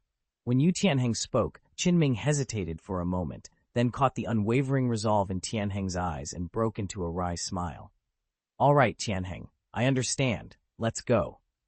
Everyone, follow me to the old battleground," he called out. Concentrating his spirit energy, Qin Ming took a silent step and vanished from the room. At once, the members of the royal fighting team dispersed, activated their own spirit power, and raced after him, leaving Cheng Xiao behind without a backwards glance. It wasn't personal. They simply wanted to see whether this 12-year-old prodigy, newly ascended to Soul Master, truly lived up to his reputation. Cheng Xiao didn't mind their oversight. Even though Qin Ming's speed was tremendous, Cheng Xiao had no trouble keeping pace. The instant he activated his sprint ability, he darted forward like a striking serpent, matching Qin Ming step for step. Behind them, the shadow soldiers dissolved into tendrils of black smoke, slinking back into the darkness. A handful of wandering shadow spirits tried to swear fealty to the young Soul King, only to be rebuffed without exception. Undeterred, Qin Ming pressed on at a breathtaking speed, leading the way toward the Tiandao Grand Fighting Spirit Arena. A clear gap had already opened between Cheng Xiao and the rest of the royal fighting team. No sooner had he passed through the gate of Tiandao Royal College than his figure blurred past Du Guyan and Ye Lingling, and then the Shi twins. Watching him breeze by all 4 challengers, Du Guyan's face darkened. "How is he so fast? Isn't he a heavy attack spirit master?" she muttered. "Sister Yanzi, I swear he's even faster than Yu Feng," one of the Shi brothers panted. Alarm flickered in Du Guyan's eyes. Yu Feng was their swift attack specialist, bonded to the legendary windchime bird and famous throughout the college for his speed. There was no way Cheng Xiao could outpace him. Up ahead, the only person still latching on to Qin Ming's heels wasn't Yu Tianheng with his raw spirit power, nor was it Oslo. It was Yu Feng himself. Once Cheng Xiao left those 4 in his wake, he slipped effortlessly into stride beside Oslo. The gap down to Yu Feng had shrunk to mere meters, yet that tiny lead was enough to force Oslo to summon every ounce of strength. He panted heavily, glancing over at Cheng Xiao, who strolled calmly as if he were on a leisurely afternoon walk. He stood there for a moment, dazed. Had he just been overwhelmed by a single devastating strike from a spirit master? The members of the royal fighting team trailing behind him all bore the same stunned expression. In their minds rang an unspoken question: is this guy some kind of monster? But the astonishment didn't end there. With Oslo incapacitated, Cheng Xiao allowed himself a small, confident smile, and then he surged forward, his speed spiking in an instant as he gave chase to Yufeng. That was remarkable in itself, because Yufeng's martial soul was the phoenix spirit bird. Speed was his greatest asset. How could anyone possibly keep pace with him now? Yufeng risked a backward glance. To his shock, Cheng Xiao was closing in fast. Less than a meter separated them. Pride swelled in Yufeng's chest. He would not be caught. Summoning every ounce of his spirit energy, he raised a whirling vortex beneath his feet, hurling himself forward in a desperate bid to widen the gap. For a moment, he thought he might pull it off. Then he caught sight of Cheng Xiao's face over his shoulder, and that faint, knowing smile told him everything he needed to know. He wasn't just fast. He was untouchable. Yufeng was pounding the ground, his legs a blur as he chased the finish line. Suddenly, Cheng Xiao vanished from view. He'd activated his invisibility skill. In that very instant, a fierce gust of wind whooshed past Yufeng's ear as Cheng Xiao shot by him. Disoriented, Yufeng swung his head back, but there was no one there. Relief welled in his chest, until a calm, approving voice rang out from the front. "Not bad. Your martial spirit's power is truly exceptional." Yufeng froze. Whirling around, he saw Cheng Xiao standing beside instructor Qin Ming at the finish line, every bit as composed as if he'd strolled there. In a single bound, Cheng Xiao had stolen the lead, and Yufeng's title as the fastest member of the royal fighting team. Just like that, first place was no longer his. Qin Ming glanced at the serene young man riding beside him. Cheng Xiao's calm composure never wavered. A flicker of surprise crossed his face. He hadn't realized how many hidden strengths this student possessed. "How did you catch up without me noticing?" Qin Ming asked with a bemused smile. Cheng Xiao offered a modest shrug. "Just the reflexes granted by my martial spirit. It's nothing worth boasting about." Qin Ming laughed softly. "Truly? Well, color me impressed. By the way, where are we headed?" Pointing straight ahead, Cheng Xiao replied, "The Tiando Grand Soul Arena." Qin Ming's eyebrows rose. "You mean to enter the arena and fight souls?" Cheng Xiao nodded. "Yes, that's why we left the Royal Academy." Not long after, the carriage rolled to a stop before the massive, amphitheater-style complex of the Tiando Grand Soul Arena. One by one, the rest of the royal fighting team climbed down, anticipation and determination shining in their eyes. Their true test was about to begin. Cheng Xiao trailed behind Qin Ming as they neared the immense structure. "This is the Great Soul Colosseum," Qin Ming explained. "Only major cities can afford to build something on this scale. It's practically its own city, a landmark that demonstrates a nation's strength." He paused at the massive gates. "The Colosseum hosts spirit combat tournaments. Tianheng and the others still have their doubts about you. This is your chance to show them what you can do." Cheng Xiao hesitated, scratching the back of his head. "No problem, Teacher Qin Ming, but could you walk me through the rules? I've never been in a true soul arena before." Qin Ming smiled and nodded. "Of course, the rules here are straightforward. Every soul master who enters must register and receive a Colosseum badge. Each time you win a match, you earn points. As your point total rises, your badge levels up, and its tier becomes a clear measure of your strength to everyone watching." "The badge system has 8 tiers, Qin Ming explained. "When you first register, you start at Iron Fighting Spirit. From there, you advance through Bronze, Silver, Gold, Purple Gold, Sapphire, Ruby, and finally Diamond. The higher your badge level, the greater the benefits you unlock. Right now, everyone on the Imperial Fighting Team, except you and Ling Ling, has earned the one-on-one Silver Fighting Soul Badge. Your assignment is to achieve that same Silver Fighting Soul Badge within 1 year. It may be challenging for you, but for me, it's merely routine." He gave the team a steady look. "After you enter the arena, you'll begin your paired soul fights. I've already arranged the pairings. Since Ling Ling belongs to the support system and only possesses a single ability, she hasn't joined a paired battle before. Cheng Xiao, you'll be her partner." Cheng Xiao bowed respectfully. "Yes, teacher." At that moment, a figure emerged beside Dugu Yan. a woman dressed entirely in black, her face hidden behind a fine, dark veil. She was slender, with long hair the color of a midnight waterfall. His hair and eyes were the same shade, cold and unreadable. Cheng Xiao could feel a profound loneliness emanating from her, as if she'd never known companionship. Perhaps that was why she'd never joined a paired spirit battle before. Lingling. This is your first time in a paired spirit battle, Qin Ming reminded her, rubbing his chin thoughtfully. You must protect yourself. Remember what I taught you. As a support spirit master, your safety comes first. Cheng Xiao's martial spirit is highly unusual. If the two of you synchronize properly, the results could be extraordinary. Qin Ming kept one eye on Cheng Xiao as he spoke. Understood, teacher, Yi Lingling replied. Her voice was sweet, yet hollow, as if she were a delicate puppet on invisible strings.